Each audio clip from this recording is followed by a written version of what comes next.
responding.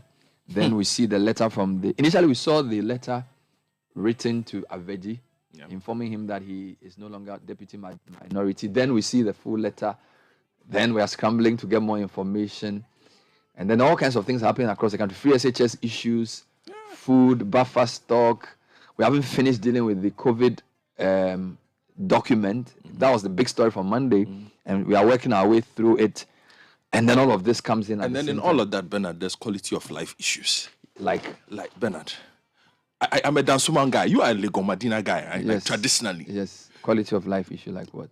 Bernard, where I live has changed, though. Like very soon we'll live in markets. Why people are selling in front of your house? Everywhere is a commercial area now. There's no regulation. Yeah, Charlie Bernard, we are suffering. Charlie. Like which part are you talking about? But I live in Dansuman. Yeah. Right. This morning you can't sleep because my next door you have bar. Behind you is church. Oh, Lord. On your left side bar. In front of you, prostitutes. Brothel. You alone. Bernard, one person. Maybe they want you to sell the place. Bernard, this is Dansuman. Used to be prime. But Dansuman is the template for most residential estates in Africa. But it's also gentrified quite quickly. Very. That is even the point I was coming to, Bernard. Yeah. So, they've put now this morning, for instance, you know that Dansuman last stop. You know that's my last stop. The junction before Star of the Sea. Yes. There's a filling station. They're like Bernard, I have not been driven past that area in 2 months. I went past that area this morning. There's a filling station right at the Odarin Junction School. I was like, how is there a filling station here? Godfrey, the way our cities develop is not even within the remit of logic. They don't even discuss it with us. Once somebody has enough money, he wants to do something, he pays the right people, he will do it. So maybe there's a good opportunity to discuss with Mr. Bray how on earth that filling station popped up, because you have access to it. He was here a few weeks ago. Yeah, but it's not even just about that. I think we are paying across the board for just a poor assessment of where we live and the spaces. But that's local government. Yeah, I know, but because at the moment, a lot of people basically, either you sleep in the afternoon or you sleep in the night. Because of the noise. Yeah, you can't live anywhere. Property values are diminishing. Let me just understand something. So where you are is supposed to be a residential area. Supposed to be. There are churches next door. There are churches, there are brothels, there are filling stations, there are nightclubs. All there are within pubs, in the same space. Now filling stations popping up. And you also live there. Yeah, filling stations popping up. You see, and the reason why this is important is you have schools, right? You put a filling station there. Now, legally, the filling station will meet the requirement. They say 60 meters from a public zone to so if you take the tape measure, it will meet it. But it basically changes the living conditions of the people. Because if a child normally would walk through the left side, the child now walks through the right side. There's a bus stop there. All these things are not taken into consideration, and then they're just killing us everywhere we live. So if it's private property and I want to convert it into whatever I want to convert it into, do I still need to talk to the community? Why shouldn't you, Bernard? It's a residential area. That's the point I'm making. Okay. You know what? We'll spend some time on this, but I just want to say that... Where you live, has it changed? Where you grew up, has it changed? The last time I went to that area, I couldn't recognize the place. The place where I was born, where I lived, the last time I went there, everybody who lives there has left.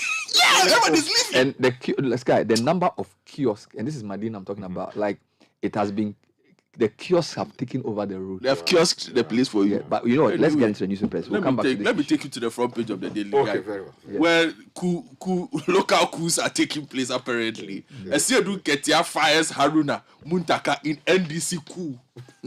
And there's a photo of a smiling Haruna Idrisu, a smiling Mohamed Mubarak Muntaka, and a super smiling Johnson Esiedu Ketia. I see. Yes, 2 Cathedral board members demand project suspension. Alex Mold Gavivina to cough up 5 million Ghana cedis, ex-Maslock boss bail. AG hits Collins Dowda, 4 others with new charges. Let me take you to the Ghanaian Times. The big story says 10.4 million procurement breach scandal. The Office of the Special Prosecutor drags NDA, which is the Northern Development Authority CEO, 3 others to court. Also, minority reshuffle front bench. Dr. Atufosu replaces Haruna Idrisu and Agboja takes over from Muntaka. Also on the front page this morning, missing twins saga. 37 military hospital apologizes to couple. Claims scans were incorrect. Hey. And 3,000 Bongo residents set to gain employment under community mining scheme. The Herald's front page also goes with the NDC changes in Parliament, but he's giving us the story behind the story. The story behind changes on NDC parliamentary bench after 6 years tenure out. But Avokamutala Ayine go inward looking. The Eastwood Anaba, Duncan Williams story is there. So every paper has taken their position. Yes. And there's good news. Ekumfi fruits and juices is entering the US, UK, and Dubai soon. Oh, I think have they changed the name from Eku Juice or to? No. The company is Ekumfi Fruits. Oh, okay. Now the Finder says this morning, IEA suggests cuts to save 24 billion Ghana cedis annually for our country during the lifespan of domestic debt exchange program. Also, government to raise local giants in small-scale mining industry, according to Abu Jinapo, the minister for the sector, and 4 to face prosecution over 10.4 million Northern Development Authority scandal. The story about the reshuffle in Parliament, also on the front page this morning. The Republic press goes with COVID cash intact. Minister of Health sets record straight on $81 million delayed vaccine. The Mosquitoes' first coup d'etat is on the front page of the paper. I support Kennedy Japan for President Owusu Bempah. And you notice the choice of my first coup d'etat being Muhammad's a reference to Muhammad's autobiography. Yes. So when they say Mosquitoes' first coup d'etat, they are playing on that. For those who haven't seen the connection. The Ghanaian publisher says this morning, FEMA charges SOEs to prioritize audited account management. Also, NDA boss 3 others charged with corruption. Jinapo pushes for responsible mining as he launches Bongo So community mining scheme. And then again, the story about Haruna. Is it Bogoso or Bongoso? Well, Bongo So, that's what it is. Bongo So. Okay. Community mining scheme. I keep hearing the bongo. I thought maybe It's a Bongo So. The new publisher goes with one of the stories that was trending on social media yesterday. Side chicks use pastor sugar daddy. He promised to divorce his wife and marry me. They've put a photo of the plaintiff here. Where is the photo of the pastor? Put him there too. Because at 240, doesn't the newspaper deserve the right to or who to? No, they cannot. But you to write your own and put your own. No, the newspaper should put the pastor there too. Put his face there. He's not a pastor. He is a banker and a deacon. They say pastor here. Me, I'm reading what the paper said. He's not a pastor. Why are you pastorizing them? I'm reading the paper. They should put his face there. You have put only the woman's face there. Ghana ranks first in Africa's digital index. Okay, yes, continue. The Chronicle says NDC use Haruna. It's a basa story.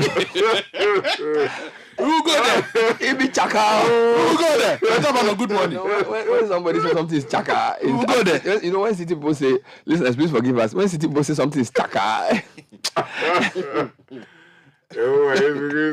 Something small. If we read the story. I'm reading the story. I don't know why you are even inviting me into your side issues. Now the Chronicle says NDC use Haruna, Muntaka, and dump them. Oh, Chronicle. Can you imagine? Never let a wishbone grow where a backbone should be. I will forever serve my country. Haruna's reaction. What's the Bible verse for the day? It says Genesis 40:23. Yet the chief cupbearer did not remember Joseph, but forgot him. I knew it. Don't miss a bit. There's a complying biblical position.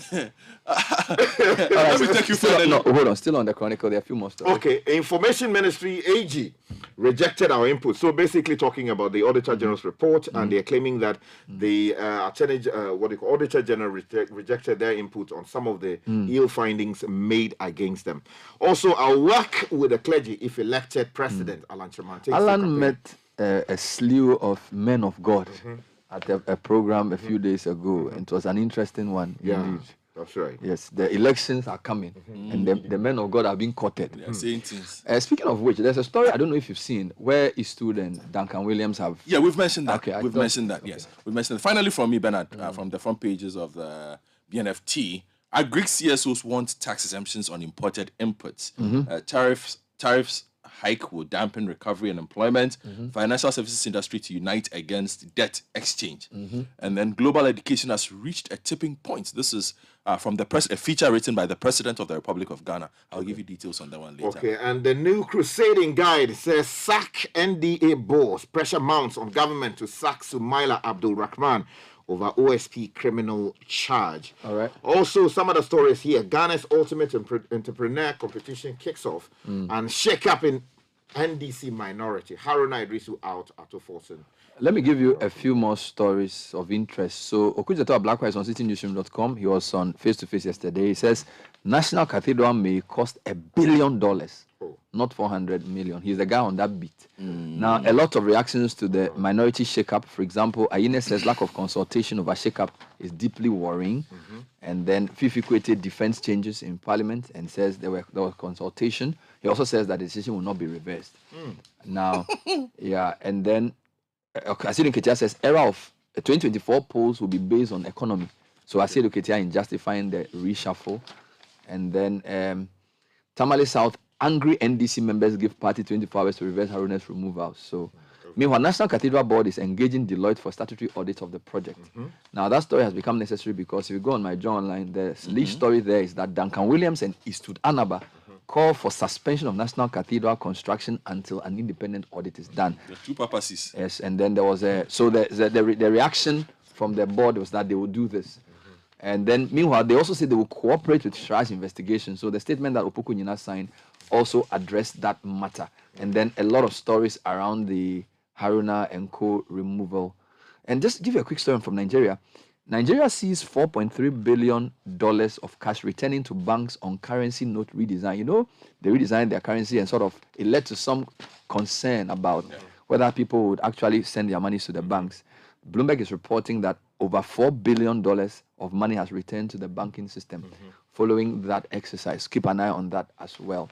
All right, let's start with the minority story with the various angles. I feel that the papers are all giving their slant. So let me just give you the generic. Okay, the generic. Give you the slant. The generic story is basically that the NDC has changed their front bench in Parliament. The chairman of the party says this was because there is a focus on the economy in the election. He spoke to City News and he said that Fifi Kwete spoke to Mario Sanda on Eyewitness News and also justified the decision and said it was not personal. Now the reactions have been many. Dominic Ayine, who is one people may have tipped for the position, or one of the positions, who is a lawyer, he is MP for Bolga East. He says that there was lack of consultation and the decision was undemocratic. And then Savoka also says same. Now I want Godfrey to give me two stories. Which So there. But who are the people? I think we just have sorry. to Let me. So the three people who have come in, Kasiel Atuforsen, Member of Parliament for Ejumaku, Enyan, Esiam. Then you have Emmanuel Amakofibua, MP for Elembele. So Kasiel is the minority leader. What do you call it? Amakofibua is the deputy minority leader. And then MP for Adakulu, Govins Kwame Agboja, has replaced Muntaka Mohammed as the minority chief whip. The two people in the position of deputy whips have been maintained. MP for Banda Ahmed Ibrahim and Comfordo Yogansa have been maintained. So the big issue is Haruna replaced by Kasiel. What's his name? Aveji replaced by Kofibua, and then of course Muntaka replaced by this person. Now the angles I thought you should focus on. Chronicle is saying that they've been used and dumped. The Herald is giving the story behind the story, justifying the removal. In other words, helping. No, the Herald is providing what it says is the story behind the story. Which is what? So insider fella. Should I give you the insider? What are they saying? Okay, so the Herald is saying that the changes were necessitated by a couple of issues. Now, according to the newspaper sources, and you find this on page 4 of the newspaper, the first one had to do with the appointments committee issues. The retention of Mr. Kenoforiata, for instance, was a source of contention. Now, according to the paper, the changes had been discussed and dropped on the table for a long time until yesterday when it was finally announced. Now, the issue was that they don't know who was going to sign it prior to the election. Chairman, for some people then, didn't want to sign, and the Sedun Ketia also didn't want to sign because he felt it would be used against him during the election. Now, the Herald further learns that armed with the information that there were going to be changes on the NDC parliamentary bench, some of the MPs went all out to campaign against Mr. Siedun Ketia. So that's some of the backstory. Yeah. Okay, so if you go to the Chronicle, they deal with matters regarding opposition, anti-Mahama, signs of mistrust, though, and then also chairman reacts. So they have 4 broad, sub-headlines that are dealing with this particular matter. For instance, if you go to the area of opposition, the removal of the minority leadership is being opposed by Tamale Central Member of Parliament Ibrahim Mutala Mohammed, who believes the party is only bringing in inexperienced legislators to steer the affairs of the minority. Now, if you go to the subsection dealing with anti-Mahama, they say that the reshuffle in the leadership of the NDC party in Parliament has been viewed by a section of the public as former President John Mahama flexing his muscles on his internal opponents. Now, a section of the supporters of the party who have alleged that the Mahama agenda is in full flight have criticized the decision by the party. And then also they say that there's also a question of lack of trust towards the former leadership or the outgoing leadership. And they reference Sabi Jemfi's salvos from outside Parliament directed at the leadership following the Let's go to the National Cathedral. So the National Cathedral stories are quite many as well. Yes. So 2 eminent pastors have written to ask for suspension of the National Cathedral. Yes. Story was originally released by Joy, and other media houses also got the story. So the story says Archbishop Nicholas Duncan Williams and Reverend Anaba say there's need for an independent suspension of the National Cathedral project and a financial audit to be undertaken. And they say their call is based on the controversy surrounding the project. According to them, the suspension will pave way for transparency and accountability provided to the Ghanaian people. Now, they sent a memo to the Board of Trustees dated Monday, January 23. Now, reacting to this, the Board of Trustees has issued a 3 or 4 page statement in which Opoku Onyena has said that indeed they are engaging Deloitte for a statutory audit, so they sort of agree, but they are not suspending the project. And he's also saying that they, he said a couple of things actually in that. I wanted to read the full thing, but I don't think we have the time. But basically saying that the National Cathedral will be subjected to a statutory audit, and that's already happening. Now, while that they also say they are going to subject themselves to the full scope of strategic investigation. Thank you for that one. Then Okujeto Ablakwa, who's the main campaigner against the cathedral from the political side, has made 2 more revelations on face-to-face with Umar Sanda Ahmad, who says the project may now cost $1 billion, so not even 400 million. Quantity surveyor. He's claiming that the project will cost the taxpayer a total of $1 billion. And he's making his calculation of all that has happened. He says, we are told by the Minister of Finance the project will cost 100 million. Then he keeps on adding various things, including the fact that there were demolitions on prime land and all of that before. So that's his view on that issue as well. So the good news is that for now, it would seem that the hitherto, if you like, dismissive attitude generally by the board has actually been because the papacy has entered. But it says the statements say a lot about the board, but I'll leave that for another day. The original you read the Dark Edward Mills one, yes, and then the reaction was very, I can say, abrasive. Very. It's like you don't know everything. You don't everything. Because I think they felt he was the only person. Now that Duncan and Eastwood, 2 of the most respected in the charismatic field, have joined, it's almost like 2 of the other most respected. Yeah, so I think the tone has changed a bit. But to be fair, even before that, they granted interviews. Joyce, I spoke on Eyewitness News as well. So it's almost like they are realizing that the thing is snowballing. No, what I realized from it is that the trustees speak for themselves. They are not a collective. Yes. Everybody says because if for instance, if you look at Anaba and Duncan Williams' position, the joint statement, when was the decision taken for Deloitte to come in? Well, because the assessment was used on Monday. Yes. Yeah, but the so when was the decision taken? That Deloitte, if you read the statement, there's some indication that they must have always been. So how come Duncan and people will not have known that by Monday that they issue a statement that do an independent audit, and then you release a statement on the same day saying they've been engaged? When was this? That's what I'm saying. That they should look at themselves. The board always an auditor serving. But which is why the dark original point is interesting. That a lot of things may be happening that they on the board may not know. They are not. So if 2 eminent members of the board do not know that there's Deloitte being, you can't contact Deloitte today and say they should come and do audit. So obviously there's been some engagement. So why would Duncan Williams say do an audit, knowing already that Deloitte is in the picture? Yeah, so that's what I'm saying, that you always have, for instance, the Auditor General doing the auditing of government regularly.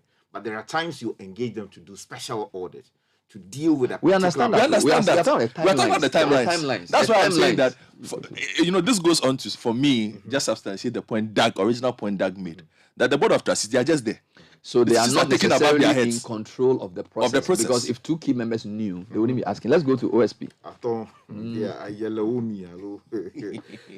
page of the Ghanaian Times says 10.4 million procurement breach. The OSP is bearing teeth against the NDA CEO and 3 others. The story is by Malik Suleimana, and it says that the Office of the Special Prosecutor has filed criminal charges related to procurement breaches totaling 10,400,000 new Ghana cedis, involving the former Chief Executive Officer of Northern Development Authority and 3 others at the Tamale High Court. It's actually High Court, Tamale, the Criminal Division.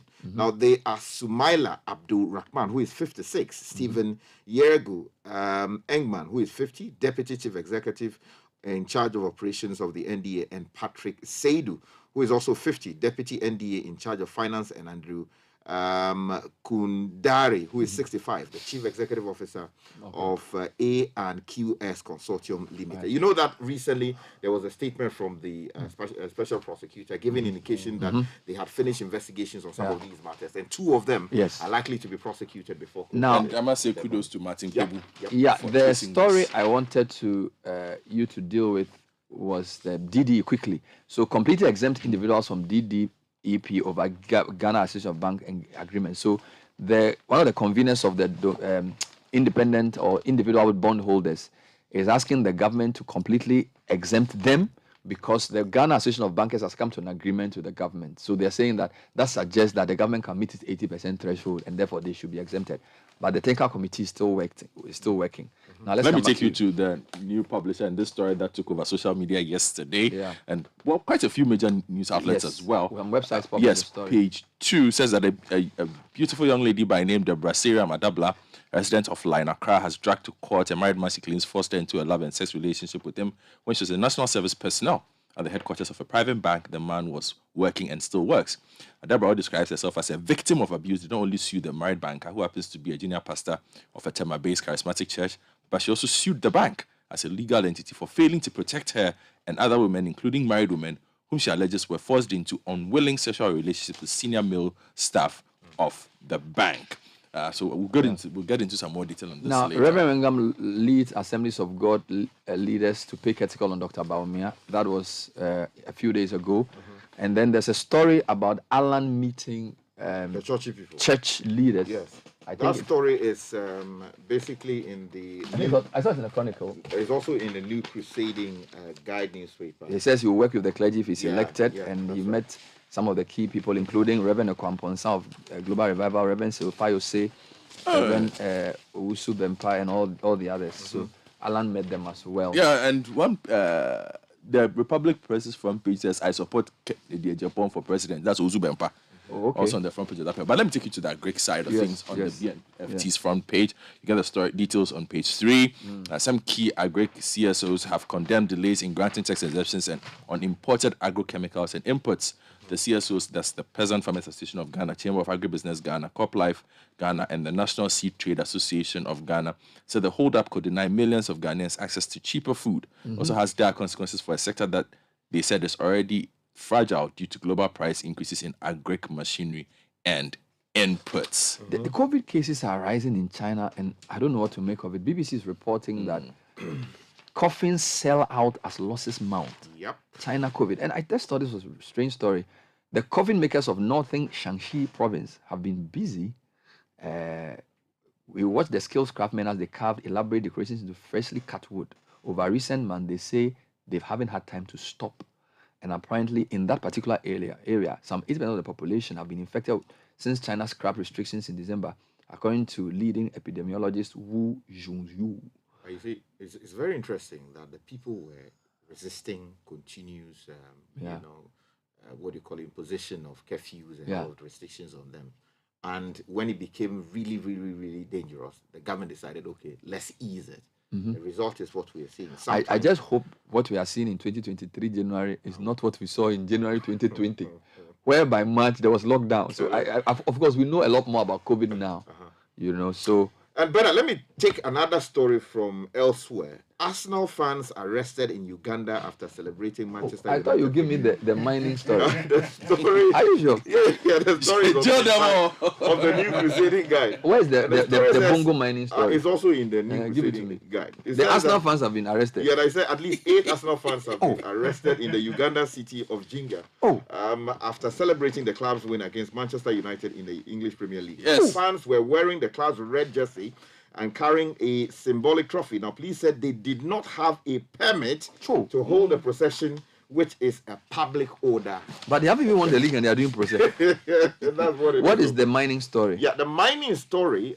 basically deals with Abu Jinapo, the minister, launching a community mining scheme in the Bongoso community in the Upper East region. And the story says the Minister for Lands and Natural Resources, the Honorable Samuel Abdullahi Jinapo, yesterday launched the Bongoso community mining scheme at Bongoso in the Upper East region. Now, at a colorful ceremony graced by the Upper East Regional Minister, Honorable Stephen Yakubu, and some traditional authorities in the area, Honorable Samuel Abu Jinapo commissioned the Bongoso community mining scheme, which is expected to provide direct and indirect jobs to the people of Bongo and its environs. Now, addressing the gathering, the Honorable Samuel Jinapo disclosed that the northern part of the country has been blessed with rich mineral deposit, and goes on to tell you what they intend to do with this scheme in order to create jobs. There's a correction on the pronunciation of the area. I think it says a soy. Bongo soy. Bongo soy. Not bongo Yes. soy. I think you missed the I. And Bernard, quite a few messages addressing maybe. issue I raised on where we live now. Yeah. Actually, before you go, there's a very important message that somebody sent for me to give you, Bernard. There's a new requirement under Act 925 for a person to procure land use certificate before changing the current use of land. Example, from private to commercial.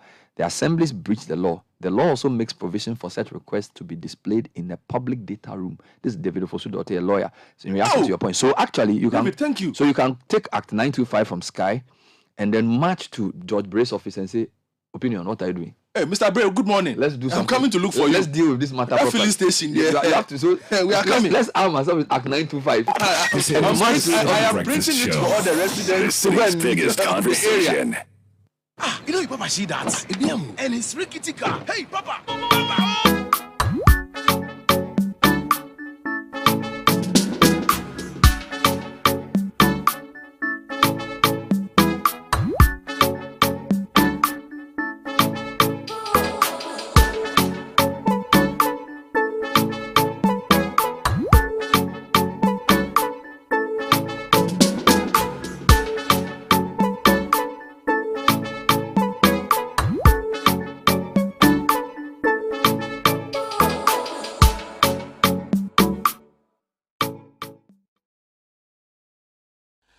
Let me be clear, Umaru.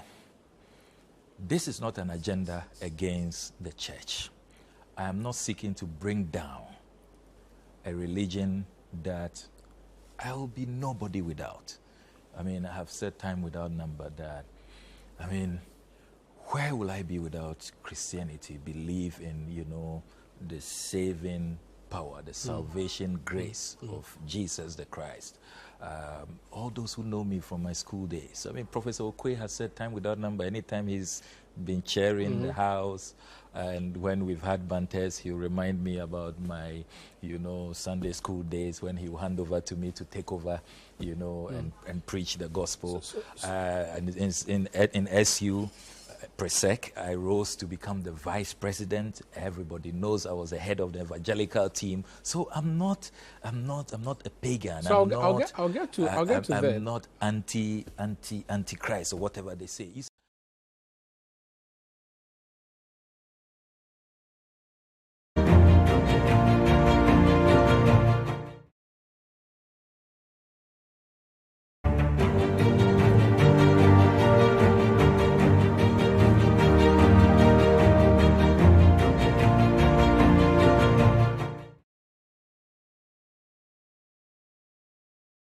other bank cards to buy fuel at Goil. Visit our social media pages for more information. Goil Good Energy.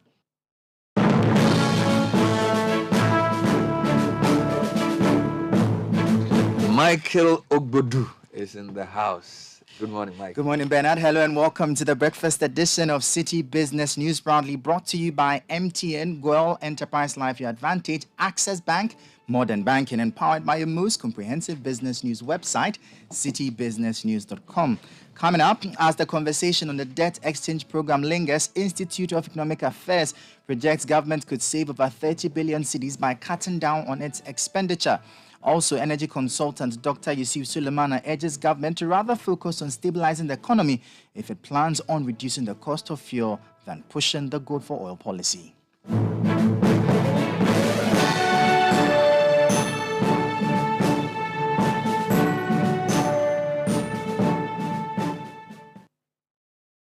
Now to our first story. The Institute for Economic Affairs, IEA, says the government can save over 30 billion cedis by cutting down on its expenditure. Government is currently negotiating with bondholders for their inclusion in the domestic debt exchange program in a bid to solve the country's debt situation. According to the IEA, in proposing that alternatively, government can proceed with the DDEP without bondholders losing their investment. The IEA further states that if government maintains fiscal discipline, it may reduce the loss of bondholders by over 21 billion cedis. Professor Alexander Bilson-Dakon is an international scholar at the IEA, speaking at a media engagement.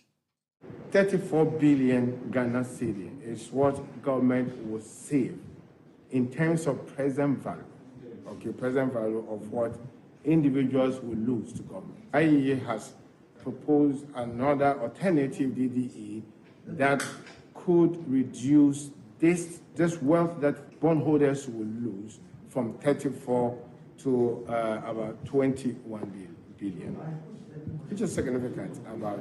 About 15 billion Ghana cedi will be saved. In other words, will be wealth that belongs to the bondholders that will not go to government. It is very possible that even if the current form of the DDE doesn't hold because various bond-holding constituents are renegotiating for a better term, a better alternative, like the one we wrote out, could be accepting to government and the IMF, and then we'll be able to save the economy into... That was Professor Alexander Bilson-Dakon, who is an international scholar at the Institute of Economic Affairs, IEA. Now, away from that, energy consultant Dr. Yusuf Sulemana is asking the government to rather focus on stabilizing the economy if it plans on reducing the cost of fuel than pushing the good for oil policy. According to him, the program may at best just stabilize the market, but will not necessarily address the underlying issues, hence the call. This report has the rest of the story. The price of fuel at the pumps currently stands at over 13 Ghana. The price of fuel at the pumps currently stands at over 13 Ghana cedis a litre for petrol and diesel, but just a year ago, it retailed for more than half the price. The rise in price was mainly due to the sharp depreciation of the cedi against the dollar, with the local currency trading at some point in 2022 at over 16 cedis to a dollar. Consumers have lamented the spike in the price of the commodity, particularly as it negatively impacts other sectors of the economy. Inflation for the later part of 2022 stood at a record high of over 50%. Government, in tackling the challenge of high cost of fuel, introduced the gold for oil policy, which will see the country trade its gold for fuel through a third party in some form of a barter system. Already, the first consignment under the program has arrived, and the about 40,000 metric tons is currently being sold by the Bulk Oil Storage and Transportation Company Limited. Energy consultant Dr. Sulemana has been sharing his thoughts on the policy. If the policy works well and then it's able to minimize the impact of the volatility in terms of the exchange rate, then it could help in the prices. And I think I'll also side with the marketing company when they said it might end up stabilizing it but not reducing it. Yes, it could stabilize it and could only reduce it if probably the exchange, the cedi gain value, like what happened before, that could cascade to the pumps. But as I speak now, it looks we need to see the policy detail, the policy in details to be able to interrogate the nitty-gritty, because I always say that the devil lies in the details. He stresses that we may see some stability at the pumps with the good for oil policy, but we need a more pragmatic solution to see significant drop in prices. In most part of the globe where I operate, especially the Gulf, if you look at all these GCC state, Gulf cooperation countries, their currency is very stable for the last even 2 decades with respect to the dollar. It's almost like they are manipulating the currency, but that's a fact. I mean, that's what the economy, that's the outlook of the economy in terms of this exchange rate with the dollar and then their local currency. And there hasn't been that. The only credible conduit that will have a resilient and more robust impact on stabilizing your currency is to minimize your dependency on external factors. In this case, when we come to petroleum products, we have to minimize the importation. You heard the energy consultant, Dr. Yusuf Sulemana, ending that report. Now, away from that, the Ghana National Chamber of Commerce and Industry, GNCCI, is lamenting the negative impact of a possible upward tariff adjustment on their businesses. This comes on the back of an earlier announcement by the Public Utilities Regulatory Commission, PURC, to increase electricity and water tariffs by 30% and 8.3% respectively, effectively February 1. Speaking in an interaction with the media after a meeting with the leadership of the PURC, President of the GNCCI, Clement Osei Amuakon, explained that businesses are already bearing the brunt of the current economic hardship, thus any further rise in the cost of production will worsen their plight. We are not satisfied with the price, the increments, and we think that government must do something about it, especially when the government have a policy that is going to allow industries to grow here. This is not a time that we should expect such price hike, and so the government must intervene. And for us as a chamber, we are not in agreement with them. Though they have done their bit, we'll move ahead and meet whoever is in charge. If you have to meet the government and the various ministries, we will do that and make sure that the price come at an affordable rate where industries can produce, and not to lay workers off to create a lot of panic into the system. But that was the president of the Ghana National Chamber of Commerce and Industry, Clement Osei Amuakon. Meanwhile, the executive secretary of the Public Utility Regulatory Commission, Ishmael Aka, explained that the impending tariff adjustment is structured to favor SMEs. So this adjustment, the decision has been made and it has been gazetted. It's a law. So for now, nothing can be done on the part of PURC. However, there will be other quarterly adjustments. So what we are doing is to establish the protocols for engagement to see that we take, and let me also add that even before we engage the chamber, PURC on its own had put in measures to protect industry. One of them was that we have been able to reverse the structure for the first time for SMEs to pay lower than those in the residential sector. When you look at the inflation figure we used, the national inflation is more than 50%. We use 42%. The exchange rate is more than 13 cedis now. We use 10.5. And other measures we've put in place to ensure that though industry will pay, they are protected, for them to still employ people and contribute to national development. That was the Executive Secretary of the Public Utility Regulatory Commission, Ishmael Aka. Now, on the interbank foreign exchange market, where banks trade amongst themselves, the dollar gained 1 peso and is selling at 10 cedis 41 pesos. The British pound lost 5 pesos and is selling at 12 cedis 81 pesos. The euro remained unchanged and is selling at 11 cedis 3 pesos. However, at some forex bureaus in the capital, the dollar is selling at 12 cedis 90 pesos, the British pound at 15 cedis 30 pesos, and the euro at 13 cedis 70 pesos. Let's now join Gillian Hammer of Data Bank for part 1 of the topic focusing on the fundamentals of investing. As we begin a turbulence-filled new year, it is always important to keep the fundamentals of sound financial planning in mind. There are 10 to consider, The first of which is to learn to set financial goals. Irrespective of what is happening around us, we all have one or more financial goals we would like to achieve. Your goal may be to buy a house in the next 5 to 10 years, start or expand your business. It could even be getting married in a few years. The problem is most people think of these goals at a very high level and never take the time to write them down. So instead of saying, I want to buy a house in 10 years, you can say, I want to buy a house in 10 years that will cost me 200,000 cedis. Once you have that figure, you can then work out how much you will need to save monthly or annually to get there. You may find you are not able to contribute the required amount every month, but if you keep that monthly amount in mind, then when you get any excess cash, you can add it to your savings to close that gap. So in setting your financial goals, remember these 6 steps. 1. List your financial goals in order of priority. 2. Put the amount you will need for each goal beside it. 3. Note the time frame you need to achieve the goal. 4. Calculate how much you will need to set aside monthly or quarterly towards that goal. 5. Get an accountability partner. It could be your spouse, friend, or someone you trust. 6. Be willing to start small. If you can't afford the full amount up front, start small and grow it over time. That was Gillian Hammer of Data Bank. And that does it for the breakfast edition of City Business News, proudly brought to you by MTN Goil, Enterprise Life Your Advantage, Access Bank, Modern Banking, and powered by your most comprehensive business news website, citybusinessnews.com. My name is Michael Lubudu. Thank you for listening. Have a good business day. And as always, please stay safe.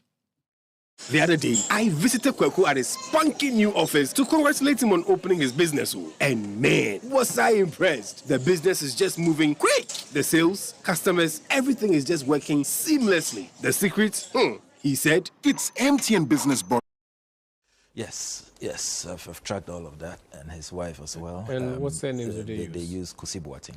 So they don't use Kwabena Edujemfi? No. Could it be, and have you thought of the possibility that this Kwabena Edujemfi person is not and may not be even related to Kosi Boateng in any way, and that maybe this is just sheer coincidence? No, it's him. I have the diplomatic passport here. I've tracked his travels. I have videos. And the biometrics prove that he's the same human being. Kwabena Edujemfi at work. Yes, the biometrics prove that it's him. It's him. And that is why. Simple questions. All these statements, after I will go to Shraj, and then after Shraj, I'll take him on. Just state the facts now. Last Sunday, he says, when you are going up, demons would disturb you.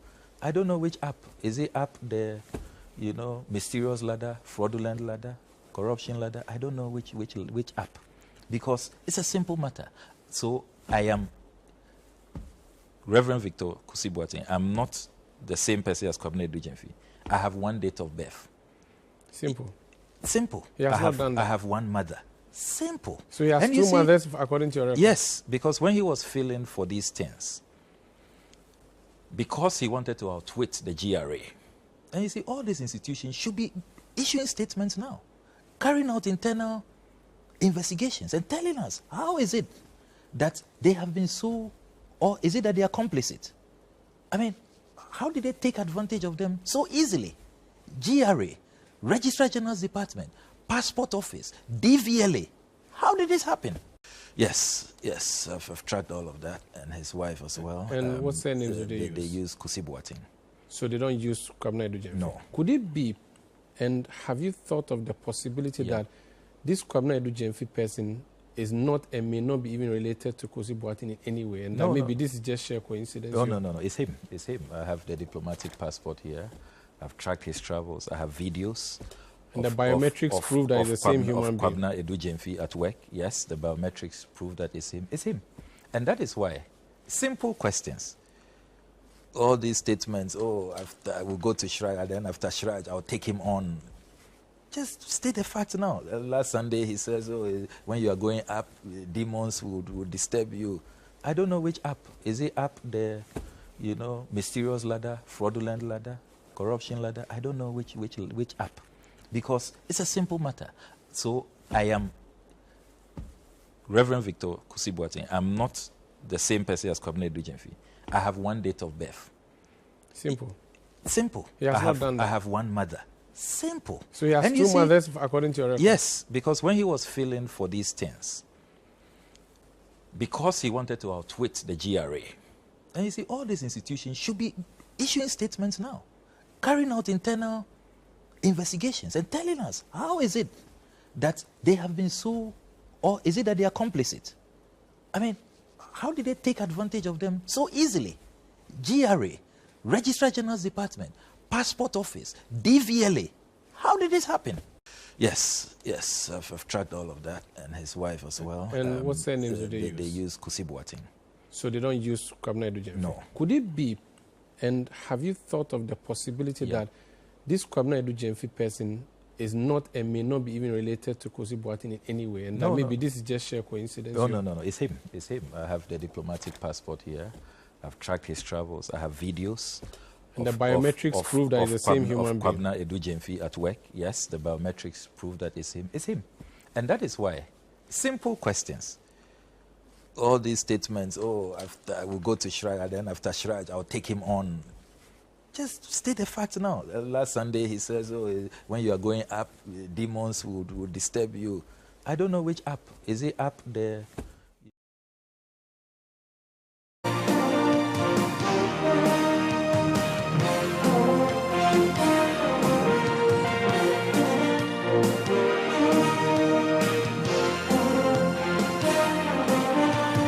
Let's start off with the Black Galaxies because the Chan tournament is still ongoing and they will play Niger in the quarterfinals of the delayed competition. The two West African nations will clash on Saturday in Oran in Algeria.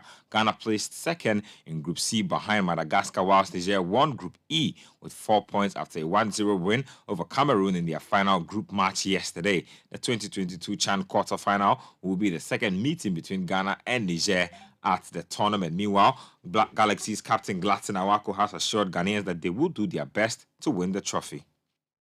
Yeah, at the moment the spirit is high. We are calm. We are still working hard. They should keep the spirit high. They support everything we need. Their prayers as well. They should calm down. We'll do what they need. We know they needed this trophy, and we'll do our best to get there.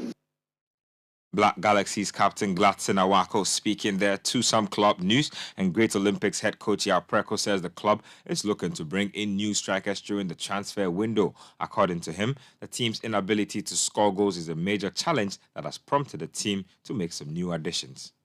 It's worrisome. We are playing, we are creating, but to get the strikers to put the ball at the back of the net is but we're working on it. Keep on working on it. If we are not creating, then you can say, but we are creating. We're creating. So the window is open. We'll see. We can get one or two players, one or two strikers who can put the ball at the back of the net. But have you already spotted out someone? Yeah, we're working on it. It's not easy. It's not easy. You know that. It's mid-season. It's always difficult to get a striker to hit the ground running. But we're working on it. We'll see how best we can fill that gap. Great Olympics head coach Yao Preko speaking there. Elsewhere, Legon City's head coach Maxwell Konedu says his side is aiming to reach the final of this season's FA Cup. Now, the Royals beat Great Olympics in the round of 32 to reach the last 16 of the competition.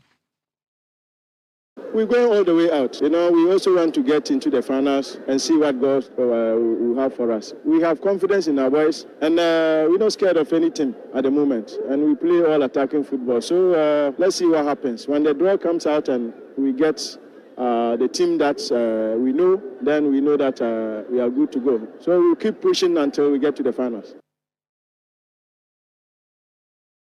Legon City's head coach Maxwell Konedu speaking there. Let's get to some foreign stuff and let's recap last night's Carabao Cup semi-final action. Southampton Football Club losing to Newcastle by 1-0 in the first leg of that particular semi-final. Let's hear from Southampton head coach Nathan Turner speaking about this particular defeat. Well, look, it was a keenly fought tie. Both teams tried to win it. Both teams went out there with aggression and tried to win the game with real positive football. And it was an entertaining tie. These are a big, strong, really athletic side, and we did really well in terms of defensively and to go after them. And then we just probably lacked a little bit of cutting edge in the moments we did. And then to concede in the manner we did, we were really, really disappointed because we can defend that properly. If we do, then look, it's a different tie. But second half, thought we were excellent. We were doing after the game. We really stepped up, and it shows that we are becoming a better team. Let's now also hear from Newcastle head coach Eddie Howe speaking. Yeah, we're pleased to win today. That was our aim before the game. It's a slender scoreline. It's a very tight game between two good teams. Southampton are in form at the moment, so we knew it would be a tough match. We had chances before we scored, but they had chances as well in that second half, so a very even game. We feel we're in a good position, but we have 90 minutes of football to go, and we know the game is a crazy thing, football, so we won't get ahead of ourselves. We know we've got a tough test ahead of us. So Eddie Howe speaking there. Let's get to the action today. There's Nottingham Forest taking on Manchester United. Let's get to some other stuff. And UEFA is to change its financial fair play rules in response to Chelsea's recent trend of signing players on long-term contracts. Now, signing players on extended contracts enables Chelsea to spread the players' transfer fee over the life of the deal when submitting their annual accounts. Now, that means that £89 million signing Mudryk will be valued at £11 million a year over his 8.5-year deal. Now, UEFA is to set a 5-year limit over which a transfer fee can be spread. Now, clubs will still be able to offer longer deals under UK regulations, but their transfer fee would not be able to spread beyond the first 5 years. Now, the change to financial fair play rules will come into force during the summer and will not apply retrospectively. In other news, former Portugal boss Fernando Santos has been appointed as the new head coach of Poland. Now, Steven Gerrard had reportedly been linked to the job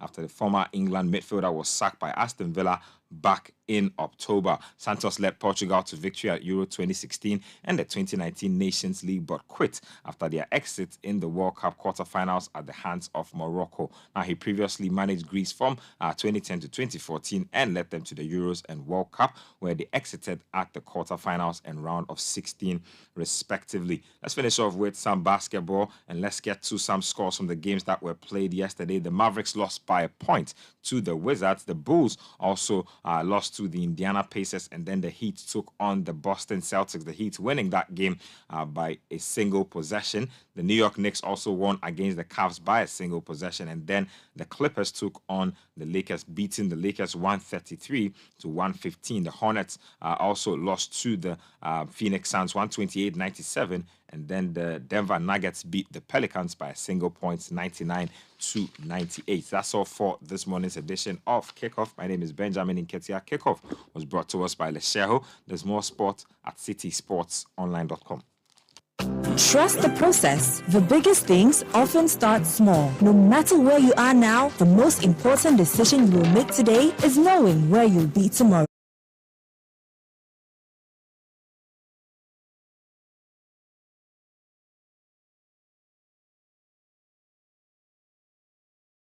First thing you do is to relax, take a paper, and list all your debt, irrespective of the amount involved. Many a time, Mami Akam, which is the canteen shop that you usually buy food from, sometimes you are owing 3 days, 4 days, you haven't paid. So when you compile your list, you end up losing that one out. So when you do a lot of Mami Akam around, you probably would think that, hey, that's a lot of money. So you need to have paper, pen, and this time around, I will encourage you to use red pen to write it. That shows the thing that's going. In other words, you need to have money. So you list from your mortgage, if you have one, from your car loan, if you have one, from education loan, if you have one, the food, if you have one, loan from the bank, if you had one, companies outstanding, if you have one, IOUs from your friends, if you have one. So you need to have a whole list of it. That's one.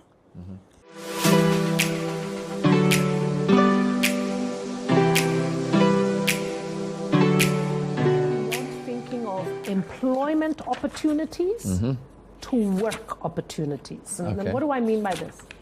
Many people are finding that having one job is either too insecure or doesn't pay you enough to live. So instead, they have different work streams. So maybe I might be on a platform like Fiverr, where I offer my services as a graphic designer. On the other side, I may also have another side gig where I'm doing some jewelry thing and I put that on Instagram. On another side, I might do a little consulting where I'm giving people advice or coaching. So that's what we call the diverse work opportunities. So that's a mindset shift, that to be future ready, start thinking not necessarily of this one job, but these different work opportunities. Huge load of health and wellness, including psycho-emotional benefits.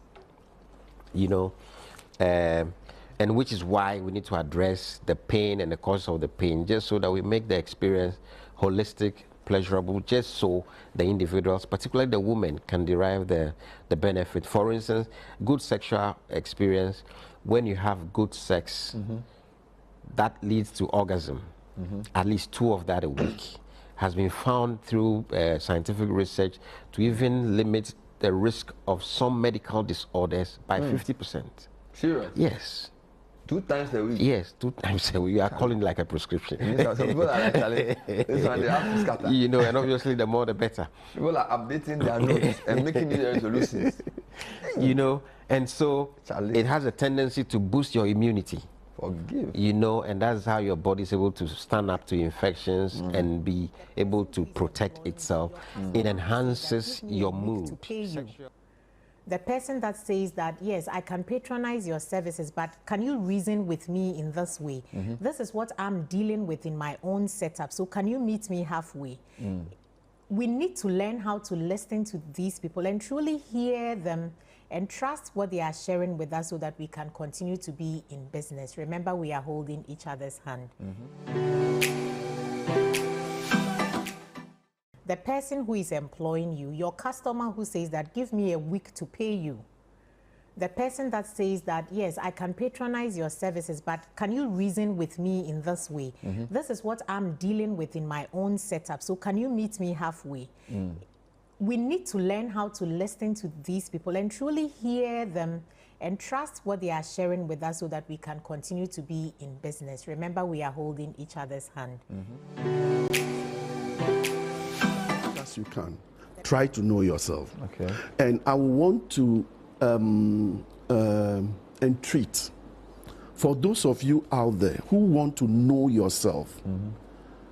We have the ability, we have the technology, we have the lab analysis that will help you to know yourself. So you will not be just placing yourself in assumption and interpretation of other people. So when they ask you who you are, you'll be able to tell who exactly you are, because that influences your decision, your choices, and even help you to manage your life. You don't want to leave this world without really coming to know who you are. So you're just trying to be like other people till you die without really coming to know yourself. So when you get in touch, we can give you what you have to do in order to get your lab analysis so that you can be so proud of yourself and even your children. So you don't struggle to know what your children will do in the future and all that. That is just a plus that you can give to yourself as your New Year package. And then you need to actually question your opinions of life. Know yourself. As much as you can, try to know yourself. Okay. And I want to entreat. On Footprints this weekend, we continue our conversation with private legal practitioner Ace Ankama. I was in court when they argued Isuf Kabore. It was BJ Darocha and Nanado. It was a joy. BJ Darocha locking horns with Nekufado.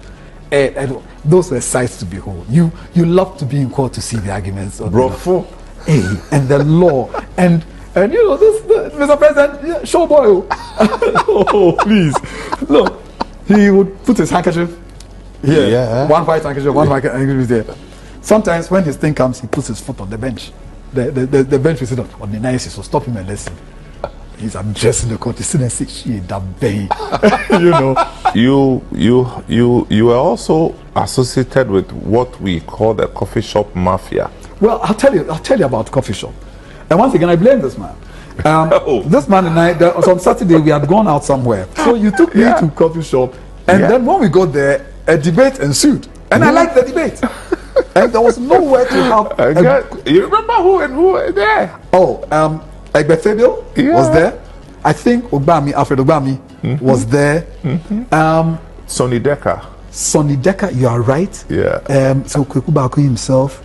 And Anas was in the fringes. Anas was a small boy. A small boy the small boys at the table. They announced them. And guess who passed by that day? John Mahama.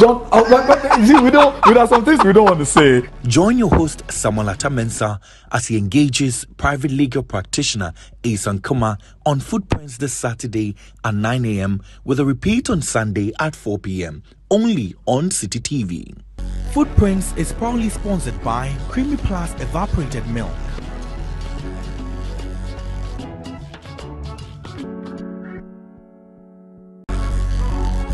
On Footprints this weekend, we continue our conversation with private legal practitioner Ace Ankama. I was in court when they argued Isuf Kabore.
They are within the ecosystem. These are the CTFM and Dansoma ecosystem. Yeah, the governance. So it is meant for only, close associates and members of the governance.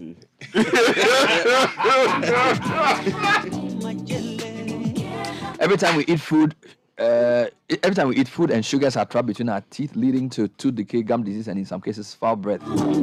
Brushing your teeth every morning and night with Pepsodent Cavity Fighter gives your teeth the protection they need, leaving you with 10 times stronger teeth. Pepsodent Cavity Fighter is fortified with pro-fluoride and micro-calcium ingredients, sealing tiny and invisible holes in your teeth.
Yesterday as a busy news day.